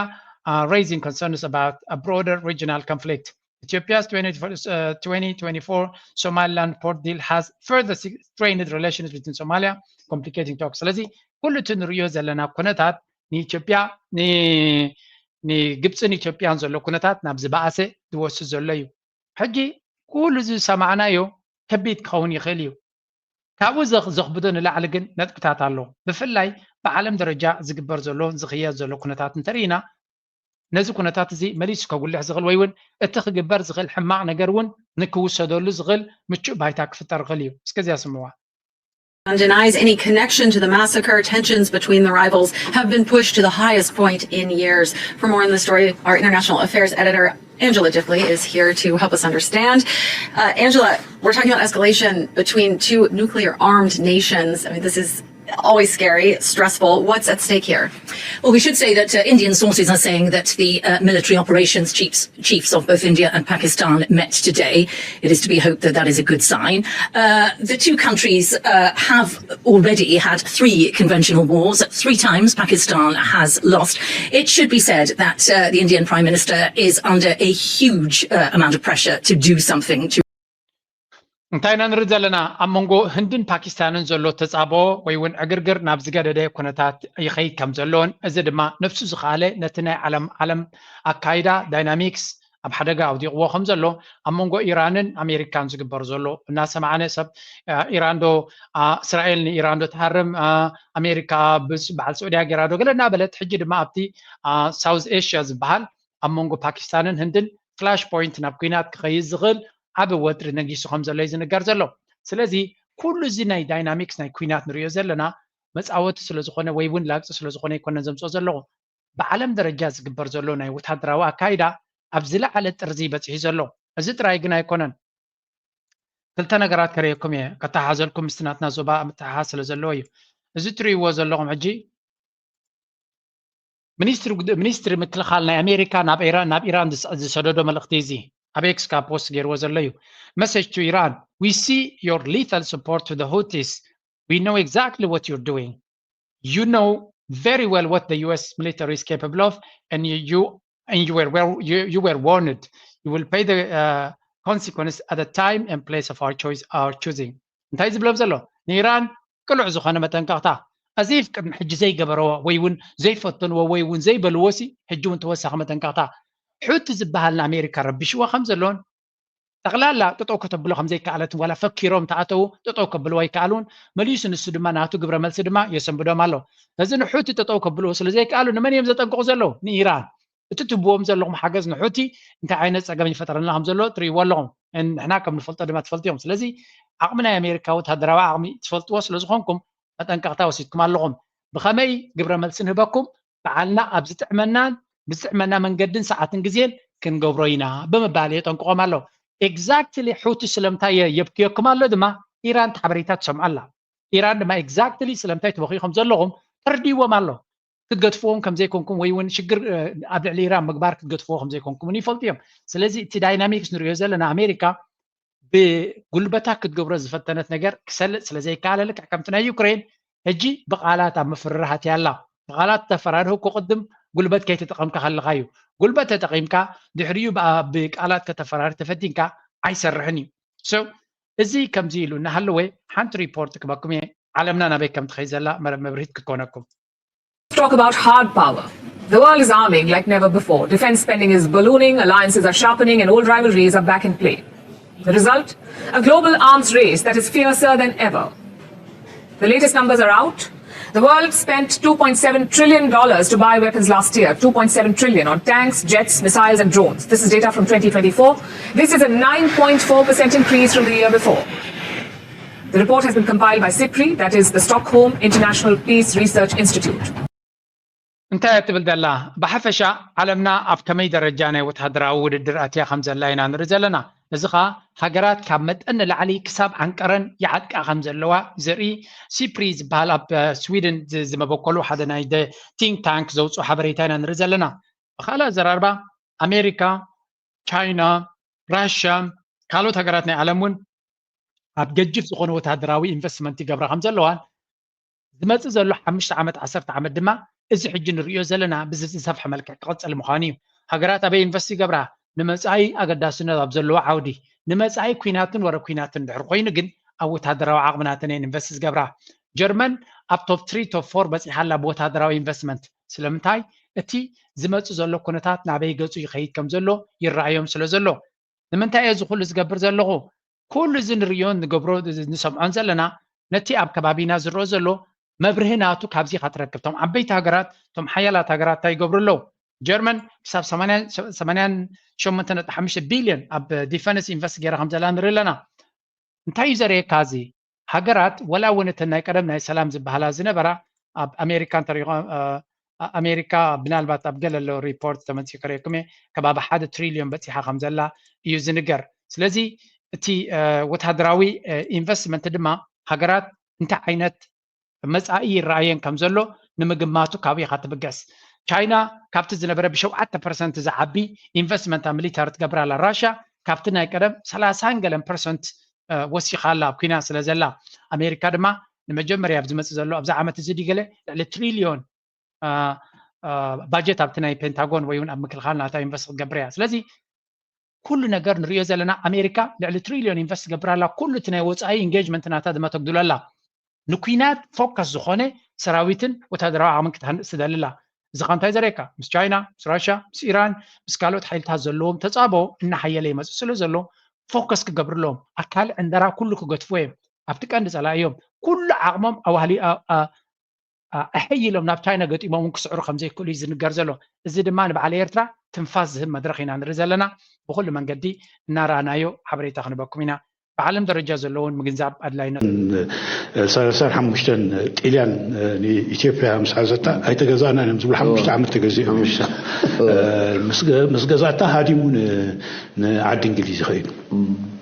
هادي مو عاد إنجليزي مسكده أبز إثيوبيا تمليسون دحرتا خمر حكوين قال حيزهم تسلوه.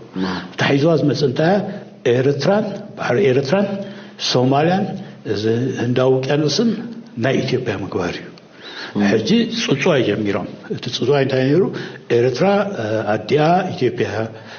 سوماليا أديا إثيوبيا صوصوا جميرهم تصوصوا الصحافة أب إسرائيل شو مونتن زي بلاتنجتا هوريز بار أسس جمري لو يخسب حجي زخونة يكون تاريخنا إثيوبيا الصحف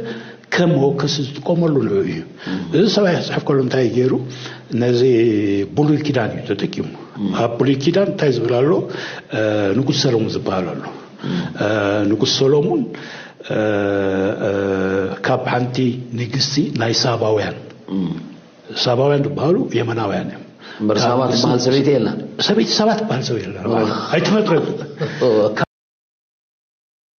كم تريود اللغميو تاريخ كميلو يزنابع كم زلو نخفلتكم إليه ناب تاريخ زمل سنة زلو نتبدما بخل كانت تحازوس لزلنايو تقولوا زفاك في ريفرندم يقرب لنا تطياك ابن من لبن نسالت ويس بارنت በኢትዮጵያ ጋር አብሮ መቀጠል ባርነት ሆኖባቸውና ሕጂ እንታይና ክንርዳ ሊና ዘለና እቲ ናይ አዲስ አበባ ዘሎ መርሕነት ወይ እውን 4 ኪሎ ዘሎ ናይ አብይ አሕመድ መርሕነት ብሻዕብያ ኩሉ ሰይጣናዊ ዘረባ ናብ ሻዕብያ ገጹ ዝጥቀመሉ ዘሎ ግን ሓንቲ ነገር ድማ ነፂራ ኣላ ነቲ ህወሓት ዝበሃል ክፋል ናይ ትግራይ ኮምፕሊትሊ ንዑ ንምህራም ከዳልዎ ዝኽእል ዘበለ ዘረባ ኩሉ ክጥቀም ጀሚሩ ኣሎ ብኸመይ ክንፈልጥ ንኽእል ነዚ ናይ ልኡላውነት ዝብልዎ ዘለዉ ኤርትራ መጀመርያ እቲ ዝበርትዐ ኣነ ካብ ዝረኣኹ ኣብዘን ዝሓለፋ 2-3 ዓመት እቲ ዝበርትዐ መጠንቀቕታ ናይ ኤርትራ ሕጂ ንሪኦ ኣለና እንታይ እዮም ዝብሉ ዘለዉ for some political groups in Ethiopia these days ኣብዚ እዋን እዚ ንገለገለ ፖለቲካውያን ወገናት ናይ ኢትዮጵያ ንኩሎም እውን ክንብል ንኽእል ኢና ሓደ ፍሉይ ዝበለ ፅላለ ወይ እውን ኦብሰሽን ማለት ከምዚ ክዕብደካ ዝኽእል ወልፊ ማለት እዩ ስለዚ obsession continues to resolve around ዘየለ ንወራር ናይ ኤርትራ ንምፍፃም መሸፈኒ ወይ እውን ፓኬጅ መለኻኽዒ ጌርካ ሓደ ግዜ እቲ ዕላማ ነቲ ናይ ኤርትራ ኣጀንዳ ንምድፋዕ ውሽጣዊ ፀገምካ ንምሽፋን ክኸውን ይኽእል ግን ብዝተፈላለየ መንገዲ ታሪክ እናበላሸኻ ሕጋዊ ኣካይዳ ወይ እውን ዓለም ለኻዊ ሕጊ ብዝጥሕስ መንገዲ ንዓኻ ንኽጥዕመካ ትራሽናላይዝ ነቲ ንስኻ ክትገብሮ ትደሊ ዘለኻ ሰይጣናዊ ኣካይዳ ወይ እውን ሓደገኛ ዝኾነ ኣጀንዳ ንዑ ንምኽንዩነት ንምሃብ ዝግበር ዘሎ ኩነታት ናይ ብሓቂ ዘተሓሳስብን ሓደ ልኡላዊ ሃገር ከምኡ እውን ንጎረባብቲ ንሰናይ ጉርብትና ዝዕድም ኣይኮነን let us stress እዚ ፅቡቅ ጌርና ከነስምረሉ ዝግባአና ንመበል ቀዳማይ ግዜ ወይ ንመበል 10 ግዜ ዘይኮነስ ንመበል I don't know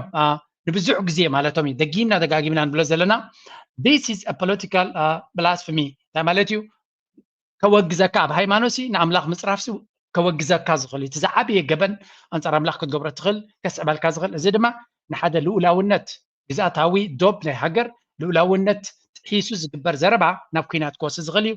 ሃይስት ኦርደር እቲ ዝለዓለ ግህሰት ወይ እውን ናይ ዕንደራ ናይ መንግስቲ ኢትዮጵያ ንርኢ ከም ዘለናን እዚ ድማ ዓብይ ቀይሕ መስመር ናይ ኤርትራ ይስገር ከም ዘለዎን እዚኻ should never be contemplated or crossed እዚኻ እቲ መስመር ድማ ንዑ ንምስጋር ምሕሳብን ምሕላምን ብፍጹም ዝፍቀድ ኣይኮነን ብምባል ኤርትራ ብዝበለፀ መሊሳትሎም ኣላ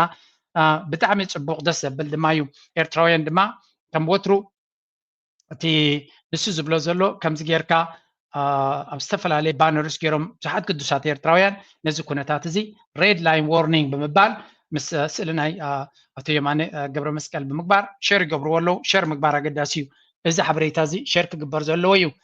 ስለዚ ኤርትራ ንፁር ዝኾነ መርገፂ ከም ዘለዋ ኣብዚ ብልኡላውነታ ዋጋ ዕዳጋ ንዝገብር ስቕኢላ ከም ዘይትርእን እዚ ብመንግስቲ ብወግዓዊ መንግስቲ ዝወሃብ ዘሎ መጠንቀቕታ ኢና ንርኢ ዘለና ኣብይ ኣሕመድ ግን መጀመርያ ናብ ኤርትራ ቅድሚ ምቕንዑ መጋበርያታት ናይ ተጋሩ ፅልኢ ናይ ኤርትራ ዘለዎም እዩ ኣምፂኡ ዘሎ ልክዕ ከምቲ ንኣምሓራ ንክሃርም እንታይ ይገብር ኣሎ ተወለድቲ ናይ ኣምሓራ ኣብ ጎኑ ገይሩ ነቲ ቃልሲ ናይ ህዝቢ ኣምሓራ ከዳኸሞ ዝፍትን ከም ዘሎ ንትግራይ ንምድኻም ድማ ተወለድቲ ናይ ትግራይ እዩ ኣሰሊፉ ዘሎ በዓል እዚ ድማ እዮም ቶም ቀዳሞት የሰሩ ነው ኢሳያስና ስብሓት ሊለያዩ እኮ አይችሉም ስብሓት እኮ ቲፒኤልኤፍ ከኢሳያስ ፍላጎት ውጭ እንዳትሄድ አድርጓታል አሁን እኮ ነው አሁን አሜሪካ ነው አሁንም የትግራይ ህዝብ ሊደራጅ ሊታጠቅ ሊታገል ወደ 71 ዓመተ ምህረት ስንታይ ዝብል ዘሎ እዚ እቲ ጀነራል ሳምራ ድዩ ወላ ሕመራ ዝብልዎን ድዩ እንታይ እዩ ዝብል ዘሎ ናይ ብሓቂ ናይ ተጋሩ ውርደት ኣብዚ ኢኻ ትሪኦ ኣብይ ኣሕመድ ትማሊ ድክሮም ነይሩ نهزبهم مدهانيت كم زي أتو كم زدنقرو كم زي مهارو مدهانيت كم زي رغبو جنزب كم زي رغبو إلكتريك كم زي رغبو كل نجار كم زي رغبو زجبرهم إيرتراي كونتن أبي أحمد يجيرون بعد زين بعد لا كريم وهم سلزلوا دموزهم سلزوهم زلوا من البعض بعد لا ويجنزب كيبهم خليجن ديلاتات ناتهم هابتنا تهم عدي سابا سلزلوا نوع خي قاصر لهم مجابريها يخونوا له جندايز بنزلزي نتي مقال السوزن بري تمال ما بحر قينا من إثيوبيا زبل عواز نبرو نتي سبحات نجاز بال نسو يوت ألام هجون نتيز بنزلوا أقول نحو واحد كوينسي نهو واحد كابش عبيا كم زيت فلز جبراي سيريس لزون سبازياتهم كما عينة رسل لهم زي كنت نقول لهم كلا لنا هو حد يكون إن يرتران أسرع عمت لا بالوازن بره كما يجري سبات نجاوي من الذين هون يرترا زيادة حاليا لازغة تاي جنزي تزبي إثيوبيا نعتاتهم نقول له تتجرز بعال بسمين زل بمعر سلزريو نتانا توسنا مقوتي جزايو مهنياتو نتجراي كهرم يدل سلزل أبي أحمد كم زعين الجربة يدليو كم تري وزل لهم دماء زيوم يوم تم تسلفتي تريوم زلهم جي نزيوم ريخان كلهم تجارو جنرالايز غير كامتك حدا جنيه يبزوانزي مهنياتو كل جزية سلايخا كم يجيرو تشجر كفتر خل نتجارو بفلاينة هو حتى هرمو مخانون رلنا واحد نفسنا كانت حلم سيرتراك صقعت خلاله بسيرترا انت تسقيو انت حنت تبغتي زرباني را نسمع يوم كنت حازلكم تمام نايم حرته ولا ما نزي انجليزي كما يقرم يتقملوا له تم بس ابزلوا مالتي የድርጅቱ መፈክር ይመለስ እየተባለ ነው አሁን ያሁን ጦርነት እንኳን ባለቤቱ እሱ ነው እንዴት ለምን እንዴት እንደሆነ መጽሐፉ ላይ አለ ባለቤቱ እሱ ነው ያ ተስፋት እዛ ውስጥ ሆኜ ግማሽ ፔጅ ወረቀት አይቻላቅም የሆነ ቀለም እጁና ወረቀት አገናኝቶ እና ስክሪፕት አገናኝቶ ያ ተስፋት የሚባል አላውቅም ሊቀመንበር ነው ግን ሲባል ያው ሁላችን እናውቃለን እሱም ያስተባብራቸው ስራ አስፈጻሚና ማዕከላዊ ኮሚቴ አሉ ድርጅቱ በሄደው ጉዞ ድርጅቱ በወሰናቸው ውሳኔዎች ላይ ግን የስብሃት ተጽዕኖ ወሳኝ ነው كم نريد لنا نتمستيرنا تجارو أهلي في زبون زلو زي مستي أبي أحمد كوينو حدا جنا يكون بزحات يومكم زلو إذا يجي نهزبو يحلي فيه بعلو ذا نبلا لنا رأيكم بستود بمتك نتهو واحد بهالحيلي بستود بمن قدي بوجن تجارو كم بدما بتم وجن أب زلو بخلو جي أبزر يجي መንግስት ትግራይ የሚለውን ቃል እንኳን ክሪሚናላይዝ ሊያደርገው ይችላል ብዬ ነው የምፈራው ምክንያቱም የደረሰው ጥፋት እንደው ዝም ብለን ይሄንን ስም ያሽሞነሞነን ይዘን የምንቀጥልበትን ሁኔታ የሚፈቅድም ስላልሆነ ማለት ምናልባት ወደ 4-5 ክልልነትና በዞን አስተዳደርነት የሚዋቀርበትን ሁኔታ ፈልጎ ይሄንን የክራይም ኢንተርፕራይዝ የሆነ ክልል ፐርማነንትሊ ከነስያሜው ከኖሜንክላቸራው ሳይቀር ሪቪዚት ማድረግ ስለሚያስፈልግ እንደ ፍየል በልተ ጠብሰ በልተ መሞት ራሱ በጣም ትልቅ ሪቪዚት I don't know ما أبكي كونتات كميل وتتجرايز بحال شمون مسرتهم وانكتفق خلاله يزبل زلوا تغلال تتجرايز بحال انتربرايز نيتفقت حيل سلزخونه كندم سسلنا وكل من قد يزربازجن organized بزخونه من قديم زهر موم زلوا بتوجنا محراز زلوا اللي دمان اسمعيه ولا بوجن تجراي بقول لك رأيكم نتنا تجراي حيلي كما يجرم يهرمو خمس زلوا زها بزت تودب من قديم በየትኛውም ጊዜ ወደ ወልቃይት ተሰን እንገባለን ይላሉ ትግራይ ውስጥ አሁን በተለያዩ ቦታዎች ወታደራዊ ስልጠናዎችን እየወሰዱ ነው የትግራይ ወጣቶችን እያስታጠቁ ነው ህወሓት እንደምታውቁት እና ወደ ወልቃይት በማንኛውም ጊዜ ተሰን እንገባለን ወደ ወልቃይት የህዝብ ማዕበል ይዘን እንገባለን ይላሉ አሁን ይሄን እያሰሙ ነው በተለይ በየካቲት ወር እናደርገዋለን ብለው ነበር እስካሁን አልሆነም እንግዲህ ወደፊት የሚሆነውንም አብረን ነው ከዚህ አንፃር እናንተ ዝግጅት ምን ይመስላል አሁን መጠነ ሰፊ ወረራ حنت زربا زي تي بولقايت نخاتوخم يدالولو يمصخم علو سلازي تنا تግራይ حيلن ህወሓት يم زبل ህወሓት ወታደራዊ ዓቅሚ ሒዙ ይመጻአሎ በኸመይኹም ክትምክትዎ ትኽሉ እንታይ ምድላዋት ኣለኩም ብሎም ኣሎ ነቲ ናይ ኣምሓራ ነቲ ወልቃይት ዘሎ ማለት እዚ እጂ ኣብ መንጎ ኣምሓራን ትግራይን ኩናት ንምጽሕታር ዝግጅት መንግስት ያውቀዋል በቂ የሚባለው ዝግጅት ተደርጓል ዝርዝር መግለጽ ባያስፈልግም ግን መምጣት ይችሉ ይሆናል መመለስ ግን አይችሉም መምጣት የሆነ ሰዓት ገብቶ የሆነ መሬት መያዝ ይችል ይሆናል ስለዚህ ኣማሓዳር ናይቲ ወልቃይት ዝበሃል ዘሎ እዩ ክመጽ ኹልዮም መምላስ ዝበሃል ግን የለን በመባል ይፍክራሉ ዝኻ ኣብ መንጎ ክልተ ህዝቢ نخفتر زخل كونتات مالتيو حجون هو حد كهرمون تقينهم تاك قبري دفتن زلو نتينا يا أمحارة حيلي نتفانو زبهال صار حزب كم زخونه وسيدو نتي أمحارة زبهال هكلته جميعه أبي أحمد هو حد وري مريت تي ناي معرب تقرأ زبهال زلو نعو كوز دل كم نعو يلو كوينات يخفتلكم سلزلو أبغون يتسلفوا بمبعل بقالة كفال كاب هو حد فريهم أبغون عب نخسلفوا كده فافك فتني بخالد ما حسب كم سألكم يعني إيرترا دما أبغون يتسلف سلزي تفعل عليه عين تكتيك سيزت كم زلو نتي أبيتوبيا زلو كنتات نهاجرون ما مغالي كن زهر زلو زمر حزي نهاجرون نزبون كم زخ جبر زخاله نعقا نعنا انتي كجبر كم زخ إيرترا نمجمعاتو أتين كبيرة مثلا رسنا يسب بتغكل سرعة تغينو هجي إذا بتوجنا إثيوبيا بتنا وجنا أبيز جبر زلو خونكلوتم تجارون حتحدهم زجبروا زلو خارج يبزي الله تجريس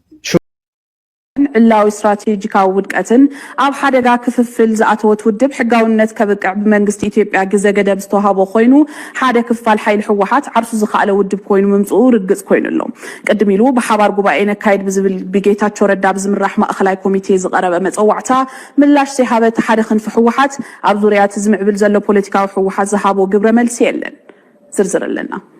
ፍርቂ ዘመን ካብ ዘቁፀረ ሕወሓት ዝተፈንጨለ ብጌታቸው ረዳ ዝምራሕ ክንፈ ሕወሓት ሓድሽ ፖለቲካዊ ውዳበ ሒዙ ይመጽእ ከም ዘሎ ሓደ ካብቶም መራሕቲ እቲ ውዳበ ከም ዝገለጸሉ ብምሕባር ዝጅምር ሓተታ ቢቢሲ እቲ ሓድሽ ኣብ መስርሕ ምዝገባ ዝርከብ ፖለቲካዊ ውዳበ ሊበራል ዲሞክራሲ ስነ ሓሳብ ዝኽተል ኮይኑ ትግራይ ሊበራል ዲሞክራቲክ ፓርቲ ዝብል ኣማራፂ ሽም ሒዙ ይመጽእ ከም ዘሎ ንምፍላጥ ከም ዝኻለ እቲ ማዕከል ዜና ይገልጽ እቲ ሽም ገና በቶም ነቲ ውዳበ ዝመስረቱ ፖለቲከኛታት ከም ኣማራፂ ዝተዋሃበ እምበር ካብ ሃገራዊ ቦርድ መረፃ ኢትዮጵያ ሕጋዊ ኣፍልጦ ምስ ረኸበ ኣብ ጉባኤ ብምቕራብ ክመሓየሽ እውን ዝኽእል ክብል ከም ዝገለጸሉ የዘኻኽር ንክልተ ተፈንጭሉ ነንባዕሉ ክካሰስ ዝጸንሐ ሕወሓት በቲ ሃገራዊ ቦርድ መረፃ ኢትዮጵያ ዘቐመጦ ናይ ግዜ ገደብ ተሰንዩ ጉባኤ ከካይድ ብዘይምኽኣሉ ካብ መዝገብ ውድባት ፖለቲካ እቲ ሃገር ናይ ምስራዝ ተኽእልኡ ልዑል ከም ዝኾነን እቲ ናይ ምስራዝ ሓደጋ ገጢምዎ ዘሎ ፍንጫል ሕወሓት ብደብረፅዮን ገብረ ሚካኤል ዝምራሕ እንትኸውን ከም ሓደ ምስ መንግስቲ ኢትዮጵያ ተዛትዩ ውዕል ፕሪቶሪያ ዝፈረመ ውድብ በቲ ቦርድ መረፃ ኢትዮጵያ ተማሓይሹ ዝወፅእ ኣዋጅ ከም ብሓድሽ ክምዝገብ ቅኑዕ ኣይኮነን ክብል ንመንግስቲ ፌደራል ክነቅፍ ከም ዝጸንሐ ኣፍለጠሞ ምስራዝ ሕወሓት ዘሻቐሎም ብጌታቸው ረዳ ዝምርሑ ኣባላት ማእኸላይ ኮሚቴ ሕወሓት ቅድሚ ሒደት እዚ ንሪኦ ዘለና እቲ ትግራይ ዝኾነ ዘሎ እዩ እዚ እቲ ሕወሓት ዝበሃል ኦሪጂናል ካንስል ክኸውን መተካታ ናቱ ድማ ኣብይ ኣሕመድ ምስ ጌታቸው ተመሻጢሩ ሓድሽ ፓርቲ ይገብር ኣሎ ኦኬ ብክልቲኡ መንገዲ ክንሪኦ ትግራይስ ሽሞም ይጠፋ ኣሎ ይጽልም ኣሎ ጀነራላት ትግራይስ ሽሞም ይጠፋ ኣሎ ይጽልም ኣሎ ዝብል መግለፂ ዘውፅሎም ኣሎ بدقاف معناتها يتسلموا وما يتنكلنا بزول مجلس طيب عود الجو دياسبورا هو نيو بميديا جنرالاتنا بقى تواهلو عبي سايز قنا له نتات الله هذه بز درجاتهم جنرالات بعلون كبسرو اي تنكفنا يولدوا دو زول وانا اي ريلي داوت هذه قال لك زين الجاملو هذا حدث تايز ولا جنرال اليوم عربو يفلت انبر كفتما مرار هاي تاي حمد لحسنا مالتك دمن سياساتنا اينا دحينايو لوك عزيزي نسبزي جاميلكا جنرالات اي تصلمون ايولو لو وقت ولا يتخلم بعلو كو يزاربكالو اي سرفايفد ثرو ناي منسي تግራይ بلد ናይ بحق انتاي زريكا تي ناي تግራይ ኢሊት በሃል ኣብ ናሓት ሕዱ ኣክንዲ ጸላዩ ፈሊጡ ንጸላዩ ዝምክት ኣብ ናሓት ሕዱ ኩናት ናይ بحق ውጥቀት ድማ ካብዚ ንላዕሊ ውጥቀት የለን تديهم الله ناي بحق وتقات زي حدا ጸላይ ክበልዖም ኢሉ ይመጽእ ኣሎ ነቲ ትግራይ ድማ ሓደጋ ክገብር ንሳቶም ግን ነቲ ትማሊ ጅግናይ ዝብልዎ ዝነበሩ ሰራዊቶም መራሕቶም ኮላይ ንዑ ዲግሬድ ክገብሉ ውዕሉ ነቲ ጸላይ ክበጾም ዝኽእል ድማ ወላ ሓንቲ ዓቕሚ የብሎምን ዝበኽበኹዮም ብምባል ነቲ ንህዝቡ ዝሓልሰብ ከምዚ ዓይነት ዘረባ ክዛረቡና ይግባእኒ ምክንያቱ እቲ ትግራይ ዝበሃል ክልል ኣብ ምልክት ሕቶ እዩ ዘሎ ክሳብ ሕጂ ፈጺሙ ርጉእ ዝኾነ ኩነታት ኣይበጽሐናል እስከ ደሓን ብወገን ኤርትራ ምስ ክትዋጋእ ከምተይ ትደሊ ሎሚ ደይኮነ ድሕሪ ውዕል ፕሪቶሪያ ይተረጋጊጹ ኤርትራ ምስ ተጋሩ ንኽባልዑ ስለ ዝደለየ ኣብይ ኣሕመድ ሰራዊቱ ወሲዱ ከይዱ ታዳ ሻዕብያ እንታይ ተጠዋቢልዎ ወይ እውን ህወሓትን ሻዕብያን ወይ እውን እቲ ሰራዊትን ናይ ትግራይን ናይ ኤርትራን ክዋግኡ ከምዘይደልዩ እታ ገይም ስለ ተረድዋዮም ቶም መራሕቲ ኣብይ ኣሕመድ ዝደልዮ ዘሎ ገይም ናሓትሕዶም ክባልዑ ስለ ዝደልዮም ዘሎ እዩ እዚ እታ ገይም ካብ መጀመርያ ተረድዮማ ኣብ ናሓትሕዶም ክተኻኸሱ ይረኣና እዚ ሕጂ ንሪኦ ዘለና ፅምዶ ገለ ዝበሃል ዘሎ ብድሕሪ መጋረጃ ኣብቲ ላዕለዋይ ክላስ ናይቲ ፖለቲካ ወይ ኣትሊስት ናይቲ ወታደራዊ መርሕነት ንጹር ዝኾነ መርገጽ ከም ዝነበረን በዚ ኻትሪ ጥይት ክትኮስ ኣይሰማዕና እንታይ ማለት እዩ እቲ ናይ ኣቢ ኢድ ኢንቨስትመንት ናይ ገንዘብ በዓል እዚ እጅ ዝዛረብ ዘሎ ኣሉላ ዋላ እቲ ሚድያታት ተስተውዕሉሉ ነዚ ኩነታት ሕጂ ኣብ ትግራይ ዘሎ ምስ ኣቢ ኮይኖም ሓዊ ክእትውሉ ዝደልዩ ሰባት ኣለው ክጽግንዎ ዝደልዩ ኣለው ብኩሉ መንገዲ ክንርክብ ፍትን ኢና እቲ ግዚያዊ ፕሬዚደንት ዝበሃል ዘሎ ዝወሰዶ ስጉምቲ ድማ ረዩብሲ ጀነራል ታደሰ ወረደ ንመንግስቲ ፌደራል ጠሪዖም ሓዱሽ ግዚያዊ ምምሕዳር ጀነራል ታደሰ ወረደ ንመንግስቲ ፌደራል ጠሪዖም ጥርዓን ምምሕዳር ፕሬዚደንት ጀነራል ታደሰ ወረደ ምስ ግዛዕታት ትግራይ ተዛሚዱ ዘጋጥሙ ዘለው ከይዲ በትኽ ምንቅስቃሳት ካብ ብወገን ፌደራል ክልል ኣምሓራን ዝምልከትን እዮም ምዕራብ ትግራይ ኣካል ግዛዕት ክልል ኣምሓራ ከም ዝኾነ ጌርካ መልእኽቲ ንምትሕልላፍ ዝተገብረ ውዲት መረምታ ክግበረሉ ከም ዝግባእ ግዚያዊ ምምሕዳር ትግራይ ኣብ ዘውፅኦ እዋናዊ መግለፂ ኣተሓሳሲቡ ዘሎ ከም ህዝቢ ናይ ህልውና ምሪር ተጋድሎ ከነካይድ ድሕሪ ምጽናሕ ውዕሊ ዘላቕ ሰላም ዶም ባልተጻብኦን ተኸቲሞም ኣብ ክሊ እቲ ውዕሊ ኮይና ሰላማውን ፖለቲካውን ቃልሲ እናካይድና ምዃና ኩሉ ዝርዳእ እዩ ዝበለ ካቢኔ ግዚያዊ ምምሕዳር ትግራይ ምንተ ዘላ ስለዚ እቲ ብወገን ናይ ኣምሓራ ኣቢ ዝፅሕትሮ ዘሎ እዩ መራሕቲ ናይ ኣቢ ኣብ ዘለዋ መጋባያታት እዮም ምዕራብ ትግራይ እቲ ወይ እውን ወልቃይት ራያ እቲ ወልቃይት ሕመራ ገለ ዝበሃል ዘሎ ከይዲ እዩ እዚ ናይ ኣምሓራ ኮይኑ ብምባል ነታ ሓዊ እጂ ንሳቶም ነቲ ኣምሓራ ክሕዝዮም ዝፍትኑ ዘለዎት ናይ ኣቢ ስለምንታይ ኢኸ ኣምሓራ ብዙሕ ህዝቢ ስለ ዝኾነ ተጋሩ ዋላ ይጥፉ ህወሓት ተኸይዱ ድማ ኦሬዲ ክንመልሶ ስለ ዘይንኽእል ስለ ዝቐበፀ ነቲ ኣምሓራ ክጥብር ፍትና ኣሎ ኣምሓራ ፋኖ ይቃለስ እዩ ዘሎ ንኣቢ ንምግምጣል እዩ ዝቃለስ ዘሎ ስለዚ እዚ ምዕራብ ትግራይ ዝበሃል እቲ ታይም ቦምብ እዩ እታ ፓዝል ኣብኣ ዘላ መንጎ ትግራይን ኣምሓራን እዚኣ እታ ክትፍንጀር ትኽእል ኣቢ ኣሕመድ ስራሓላ ዘሎ ነዚኣን ተሰጊሮም ጥራዮም ንኣቢ ከኣልይዎ ዝኽእሉ ስለዚ እዚኣ ንኸይትመፅእ ድማ ያቢ ብኩሉ መንገዲ ነታ ጌም ክፃወተላ ዝፍትን ዘሎ ገለገለ ወገናት ናይ ትግራይ ግን ነዚ ኩነታት እዚ ኣንቢቦም ንዑ ሓንቲ ናይ መወዳእታ ክበኩም ካብቲ ዝግበር ዘሎ ኩነታት ድሕሪኡ ኣብቲ ናይ ፅምዶ ዓይነት ዘረባ ድማ ክንከይድ ኢና ያለው እንታ ፅምዶ ኦፖርቹኒቲ ትውገው ዝኮነ ቢዛዛት እወ ታይ ንምንታይ ደል ያለው ታ ፅምዶ ትኩናት ተተላዒሉ ኣብ ቦርደር ኤርትራ ክጅምር ይደል ስለዚህ ካብ ምንታይ ክጅምር ይደል የለ ካብ ኣላማጣ ጀሚሩ ወደ ወይ ክሳብ ቦርደር መረብ ሰግር ኩናት ኣብ ኩናት ክህሉ ይደል የለ ስለዚህ ከም ጋሽ 350 ኪሎ ሜትር ኣብ ኩናት የውግ እዩ ከክንድምን እንታይልካ ምእንታን ናይ ማእኸላይ መንግስቲ ሓይሊ ናይ ኢትዮጵያ ማእኸላይ መንግስቲ ሓይሊ ኤርትራ ቦርደር ጥሒሱ ከይኣቱ ሶ ንሕና ከም ሂውማን ሺልድ እዩ ዝደልያ ዘሎ ትግራይ ከም ሰብኣዊ ጋሻ እዩ ዝደልያ ዘሎ ከም ሰብኣዊ ድፋዕ እዩ ዝደልያ ዘሎ ትግራይ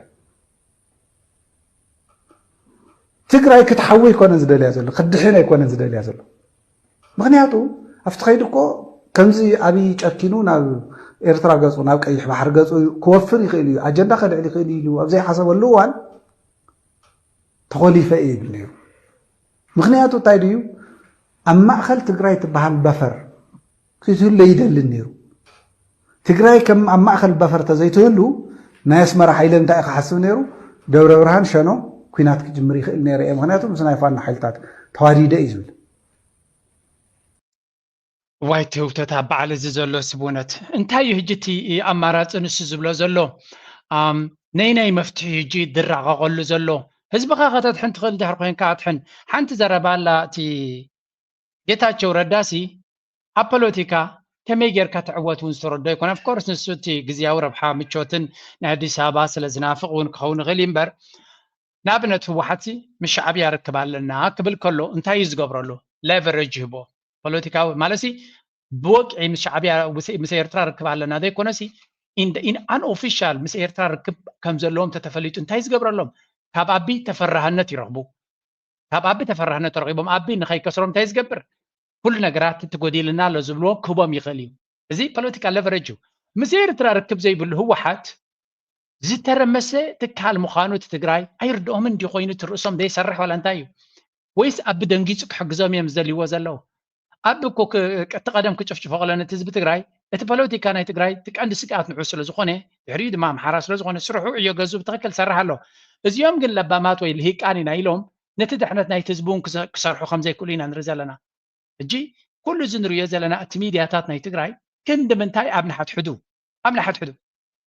ኤርትራ ኤርትራ ክትዋጋ እንተ ትደል ነይራ ምስ ትግራይ ወላ እውን ድሕሪ ውዕል ፕሪቶሪያ መቐፀለን ዶኩናት ፌደራል ሰራዊት ኣለዎም ይክልክሎም ዝኽልክል ሰራዊት እኮ የለን ድሓር ካሲ እንታይ ይብሉ ከመይ ገይሩ ሻዕብያ ምስ ህወሓት ክዕረቕ ዝኽእል ጌታቸው ከመይ ገይሩ ዲ ምስ ኣቢ ተሓሪቑ ዘሎ ኣቢ ደይኮን ጌታቸው ደይኮነን እዚ ደይኮነን ትዘረቦ ነይሩ ኣይ ዶንት ኖ እቲ ኣብ ትግራይ ዘሎ ሊቃንስ እምበርዶ እቲ ርእሶምሲ ነቲ ኩንነት እውን የንብቦዮ ኣነ ይርዳእንን እዩ እዚ ደይኮነን ትድስ ዝዛረበት ነበረ እኔ በፊት ምን ይመስለኝ ህዝብ ነው የጠፋው እንጂ በላይቭ ሰማ ዲቤ ባይሰጥ ይመስላለች ሰው በዚህ ህዝብ ነው የጠፋው እንጂ መሪስ ነበር የሚል በዚህ እኔ እድሜ ባይሰጥ እንደስ ነበር እናቴ የምትላለች ሰው እስኪጠላ ድረስ እድሜ አይሰጣል ይሄን ከምሰማ እድሜ ባይሰጥ ይመርጥ ነበር ሳይኮፋንሲ ምን አይነት ደረጃ ላይ እንደደረሰ መሪን ለማድነቅ ብለህ ህዝብ ነው የጠፋው እንጂ በላይቭ ቲቪ ጠቅላይ ሚኒስትር ጽሕፈት ቤት ተቀምጦ አንተ ሰው እጂ እዚ ትጌታቸው ረዳ ኣብሌላ ኣቢ ንዕቀት ጸርፊ በቃ ጠቅላላ ደይጠቅም ደይረብሕ መራሒ ምዃኑ ይዛረብ ነይሩ ሎሚ ግን ኢድ ናይ ኣቢ እናሰዓመ ኣቢ ዝበሎ ሕራይ ዝብል ዘሎ እዩ ስለዚ ፖለቲካ መርገፂኻ ምስ ረብሓኻ ኢኻ ትጓዓዝ ክበሃል ከሎ ኣቢ ደይኮነን ህያው ኣብነት ህዝቢ ኤርትራን እቲ መርሕነት ናይ ህወሓትን ግዳዕ ንህዝቡን ነቲ ቦትኡ ንከውሕስን ሽርክነት ዘይገብረሉ ምክንያት የለን ሕጂ እቲ ኣላያንስስ ክቕየር ከሎ በቲ ካልእ ድማ በዚ ረእይዎ እዩ ገይር መፅኡ ረእይዎ እዚ ነርቱ ንቡር እዚኣቶም ይቀራረቡ ነበሩ ኣብ ትግራይ عنزارات كوينهم بوليتيكا زي تردهم كوينو زي كله مسؤولاتنا زي كله حزبي أوديهم ولا أمبر زياتهم يزردوا أمير زياتهم يميروا حابيرهم تقوروا حابيرهم 5 عامتكو حابيرهم نوكو 5 عامتكو أو قرن أفريقيا نيوكو نبرة زبالة زياتهم كيميروا مسؤولي مجنوه بيلوهم كيدزي مسؤولي نفقر يكون عندي ووزي مسؤول فقر حزبي إرترا فتاو حزبي إثيوبيا ما يدخلوا تلو هذا تجري هذا تعانت منفسي ده يتجري حزب لالفوت معوازية إذا أنا سيرنا يا بايزة ده سؤالكم كلاتكم سيرنا يا نازية قرأ جابين ستالين أقدر أسرح عندي تسرح زلو نتيجة زلو حجي أمونغوتي نايتجري حزبن حزبير تران زلو شجرات مفتاح أقدر أسرح زلو إذا فيديو أنا أبي أحمد رأيوم قبل اللي تجارو أنت عينت بلان كم زنبرو تبغى غير قالي سوالو يقول የትግራይ ህዝብ ላለፉት 47 46 48 ዓመታት ይታገል ነበር ከመታገሉ በፊት ጎንደር ማንኛውም ትግራይ ሄዶ ለማግባት ለመስራት ለመውለድ ለመኖር ምን ችግር አልነበረበትም ከመታገሉ በፊት ማንኛውም ትግራይ አስመራ ሄዶ ለመስራት ለመኖር ችግር አልነበረበትም ጅማም ነቀምትም ባህር ዳርም ኤቭሪዌር 47 ዓመት ትግል ተካሄደ 17 ዓመት ታገሉ በ10 ሺዎች ሞተ ከዛ መንግስት ተኮነ የሆነ አመት ተቆየ ከዛ ከመንግስትነት ተወረደ አሁንም ሰዎች ሞቱ ደምረ ስታይ የ40 ምናምን አመቱ ልፋት ያስገኘው ውጤት ጎንደር መሄድ ህልም አስመራ መሄድ ህልም ያደረገ እንጂ ጣብ የምትል ነገር ለትግራይ እዚ ኣብዚኣ ኩሕድሩና ዝደሊ ደቂ ሕደርትና ኣብዚኣ ህዝቢ ትግራይ ኣብዚኣ ጎንደር ምኽያድ ሕልሚ مس كوندر مجوساب حلمي ناس مرة مخير حلمي دي زلا بقى بزعوا ميرجع وجينا بزعوا موسوا ونيو سواء إذا كوزي أتوي لنكو موسوا يفرس موسوا يسجن بهر يفرس بهر خسجر يعني فلت موسوا يسجني بجد ما أسقم زي بعد ده إذا جنة نجاتو أنا يوم حاليا مساوايا زياتري وازل لهم يوم نقتل كتاعزلكم يعني فملس ذاته واحد نتخرج جاجس كاو كل اللي عليه هلونا حزب تجري كالرجاجات سلام حزب تجري كالرجاجات ندحر كوينو حبيرنا لما عند خوي الناس ودب كنوكم هنا هاي لما لو هاي تبل حزي زياغ تعزلكم يا بمصواع بوغن كل عفار استوغنم بتجري استغلقلو ጉዳይ ቀይሕ ባሕሪም ሓደ በዓል ስልጣን ህወሓት ኤርትራ ንትግራይ ወደብ ክትፍቅድ ለሓቲቱም ኤርትራ መብጽሒ ባሕሪ ክትህበና ኣለዋ ክብል ሓደ ሽሙ ዘይተጠቐሰ በዓል ስልጣን ህወሓት ንሓንቲ ኤርትራዊት ሚድያ ገሊጹላ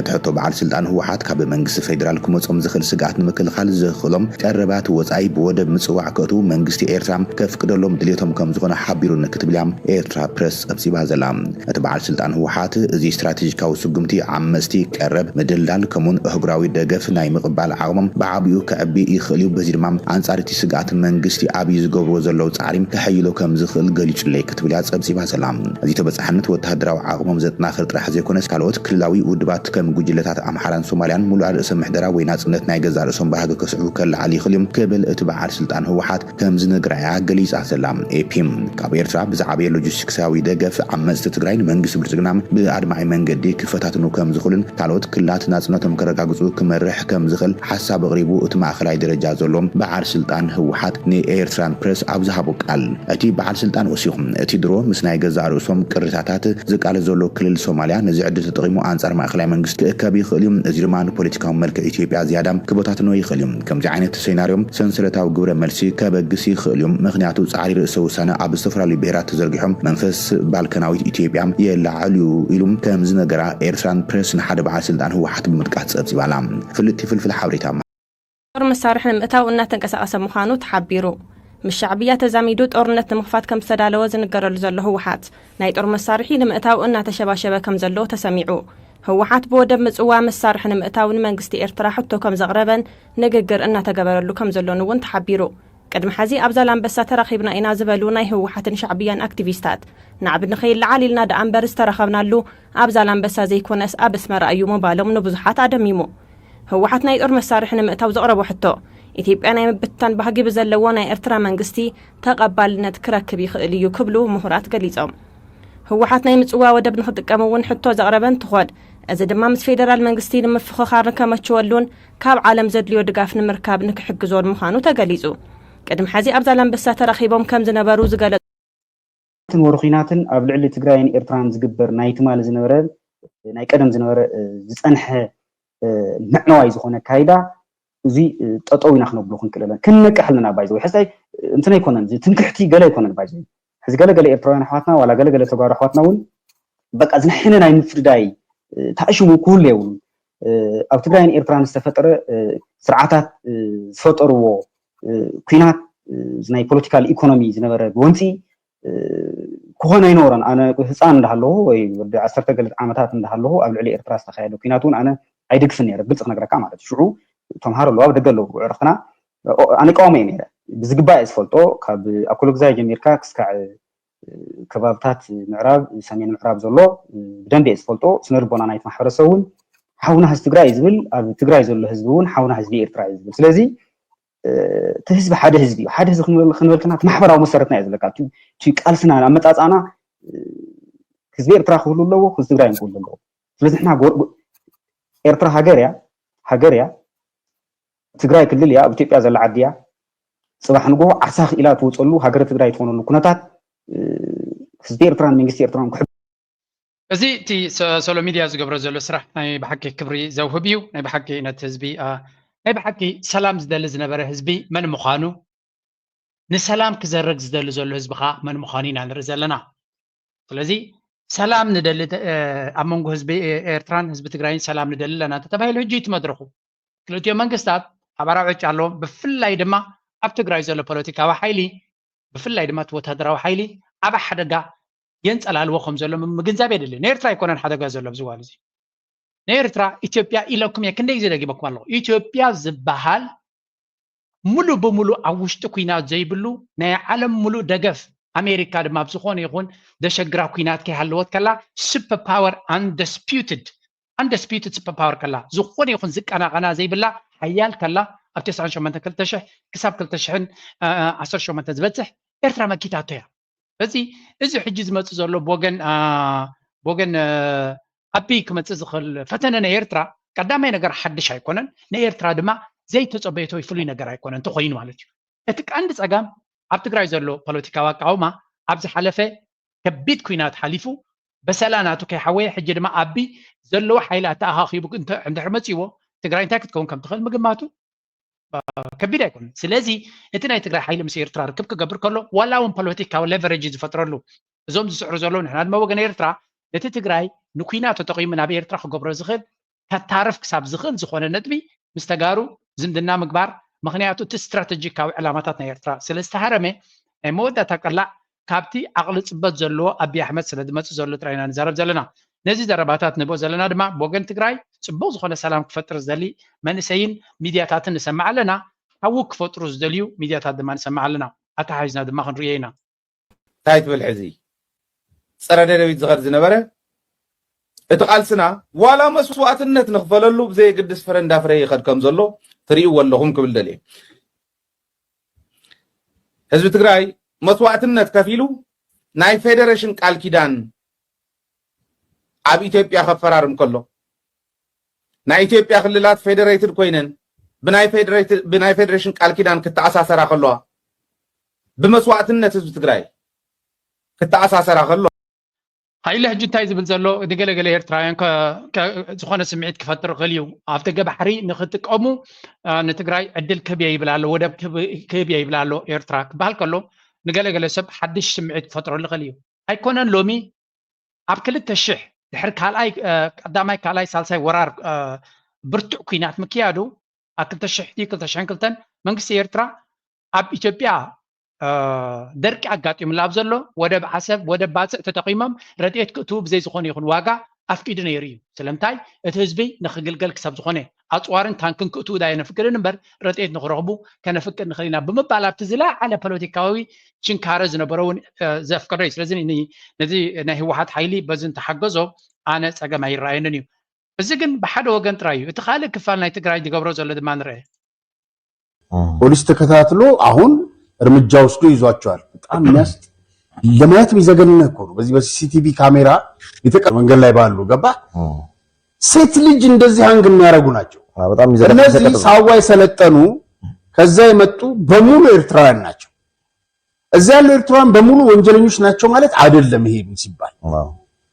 ተፈናቃዮች አሉ ስደትና ጦርነት እንትን መርጠው የመጣው ይሄንን ማያጠራጥርም እነዚህ መኪና ተገራይተው ስደተኛ ነን ብለው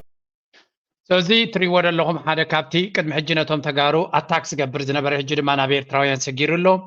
إرتراو منسي سواز زنبرو إن إثيوبيان سي إرتراويان كم يجروا يوم كتشوي وماتي تأتى جبنا حد ما يفلتون اليوم كن again إرتراويان حبر عينكم ده سايب لنا تبعي لكم ده سقاي حليفيو بحجة جات مني لكم تم عدل زلكم أمارات زلكم please get out بزوج أجام كجاتم كم زغل مجنزاب يدلي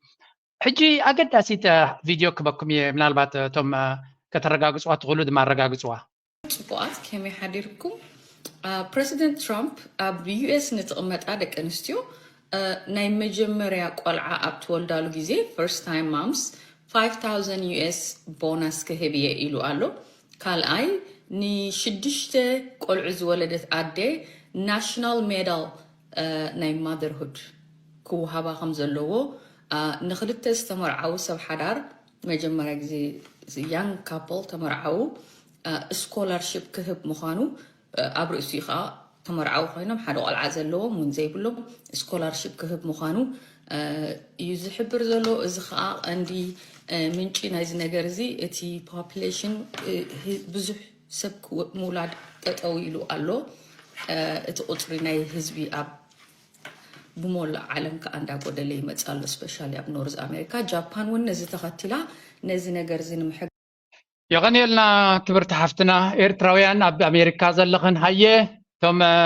نولاد عدلت تصبي زنبركم 4 عامات عدل عليكم عبد البنا دونالد ترامب كل التورهي 100 معلتات رايجير زلو تتقوم لازا عدل زيا دوكهم دما قانقوا ديوم هروا انجلش قسيلهم كم هروا خوليهم مجمر يابزخ المسخالنا قانقوا تعد مهروا ما بتمرتك يحمكم بهالنيرو absolutely wrong مجمريا تتقانقوا ناديهم كم هرق خلولهم ناديهم قانقوا نيرترا قانقوا تتماهيرهم تي قانقوا نيتعديك فلتويم تزي اللي قانقوا ديوم زي كلهم دحرقينهم ابتعدي حيث كايمون أنا عدوهم كتم تزغلي يكونون قال مخرتات دما نتنقع غزا أكل كتر إيبلك إزي أما تبعي قد كتر إيبلك إزي أما أنت أخ اسم سبلك كيف فتح بنك روى أي برختي اسكا قتل كم زي بقى زي اسكي عتب زبزي أو ها تخونكا بقى هو بقى حجي كم زي أسركي يتكخا زي أخم زي أخذ قبلها إزي أخم زي أخذ اسكي أو حاسكي أو تاني اللي خلني أزبط أحكا بصح تاني اللي خلني أزبط أحكا بصح حنتي واي اتا درهو صبح مسرح دو وحلنا ناي غزا دو كتمهر زغبان ነገር ወይ ዚ ሶሻል ሚዲያ ዘይ ፈጥሮ ዘይ ብሉ ድራማ ያትገብር ዘላ ብርግጽ ግን አደስ ሐቅ መይተ ንግረ መንገድኩም መስሐቁና ኣብዚ ፕሮግራም ከይጠፍ ገለገለ ሰባት አለው ደቅ ተባዕትዮን ደቅ ንስትዮሲ ንኸይ ዕወታ ይخلክልወን يم ዝብሉ ሱዝኒኖ ቅድም ሰብ ዝለበመ ኮሜዲያን ረይዎ ክንደይ ብሄራት አለው እንታይ ኣብ ኣፍሪቃ ኣብ ኤርትራ ክትብል ኣብ ኣፍሪቃ ብለካ ኣሎ ኣብ ኣፍሪቃ ደሞ ኣነ ክንደይ ክብሎም ቁርብባ ኣብ ኤርትራ ተቆምኩም ምልሶ ቅለ ውፃ እንታይ ውፃ ቁርብባ ውፃ ብለካ ኣሎ ታወዲ ውፃ እሞ ኣፍሪቃ ባ ክትብል ኣለካ ውፃ ብለካ ኣሎ ስምዓኒ كدز زعكر جيش في الاسحيس كاسغا او افريقيا خندي اغرابالو كتنبرني كاسغا بتشتيش كاي بداك انا تعيني زعكر وصا يلبس خبر كون ودي سمعني مساقلين على لون زعكر هو بس هو حمومي اي بزي عقل من دفري تعين قد اوكي هذا نعمل يخمس حجينا باخي سامراوي قصر حزب عالم كندي يمت قصر حزب عالم كندي يمت معلمة توك قصر حزب عالم كندي يمت كنت بليون كتر بتاع الصخادم ما اسمعتهم ببحر زرزرية ها اسمعتهم من قصر شامو من ببحر بزيادة صح بجغبا كان حزو غير اللي ها وصح እንታይ ዘርእየና ዘሎ ሱዝኒና ኣብዚያ ፈሊጥኩም ሓደ ግዜ ደቂ ተባዕትዮ ቦስ ኮይኖም ሲ ንደቂ ኣንስትዮ ሽግር ይፈጥሩለን እዮም ኖ ደቂ ተባዕትዮ ኣክቹሊ ደቂ ኣንስትዮ ሓላፋዮም ዝገብሩ ኣነ ክሪኦ ከለኹ ደቂ ተባዕትዮ ካልኦት እዮም ሽግር ዝፈጥሩ ስለዚ ከምዛ ትሪእዎ ዘለኹም ክንደይ ቁፅሪ ህዝቢ ኣለዋ ኢልዋ ንሳ ተጋጊያ 2 ቢልዮን ኣይነበረን ነይሩ ኣብቲ ግዜ እቲ 5-6 ቢልዮን እዩ ነይሩ 2 ቢልዮን ምስ በለት እቲ ወዲ ንኸይዕወታ ኢልዎ ኣሽማቶም ጥቀሰለ ኢልዎም ሱዝኒኖ ብዙሕ ኣገዳሲ ሓሳባት ዘመሓላልፍ ዝነበረ ኣም ሪሊ ሳት ሱዝኒኖ ኣብ ኮሜዲ ደይ መምላሱ ሱዝኒኖ ኣብ ኮሜዲ ክምለስ ዝግብኦ ኣርቲስት ነይሩ ብናይ ሱዝኒኖ ስታንዳርድ እንተዝቕፅል ነይሩ ኮሜዲ ናትና ላዕለ ምበፅሐ ነይሩ ሱዝኒኖ ጠጠው ስለ ዝበለ እዩ ተዳኺሙ እውን ክብል ይኽእል ኣነ ናተይ ዓባይ ክለይም እያ ግን ሂ ዋዝ አ ቨሪ ጂኒየስ ነቲ ናይ ማሕበረሰብ ፀገማት ኣብ ምጉላሕ ብዙሕ ኣገደስቲ ዛዕባታት ብድራማ ብሙዚቃዊ ምርኢት እናገበረ ፍኮርስ ፀርፊ ጥቀሚ ክትብል ትኽእል ኢኻ ግን መእታ መልእኽቲ ግን precisely بصبغ زي محلالف زنبرة فولي زخونة تالنت زخونة ارتيستي نيرو عب كبري ابزر لخايا سوزينو ملوت عنا عب كبري على سوزينو زياتهم يوم نيرم كوميديان سنتنا تافلا دما مسكينه اجدن علاتهم مودات كنت يوم زرخبوا واحد توتاسي فتحاوي كونن كومي عالم ندق تبعتي عالم كباديه زيات رايك نقردلنا يلو مارس زغودي لايك برو سبورت برو دقفكم اي توعدنا بالكم زياده رفقات فكم بليز سبورت برو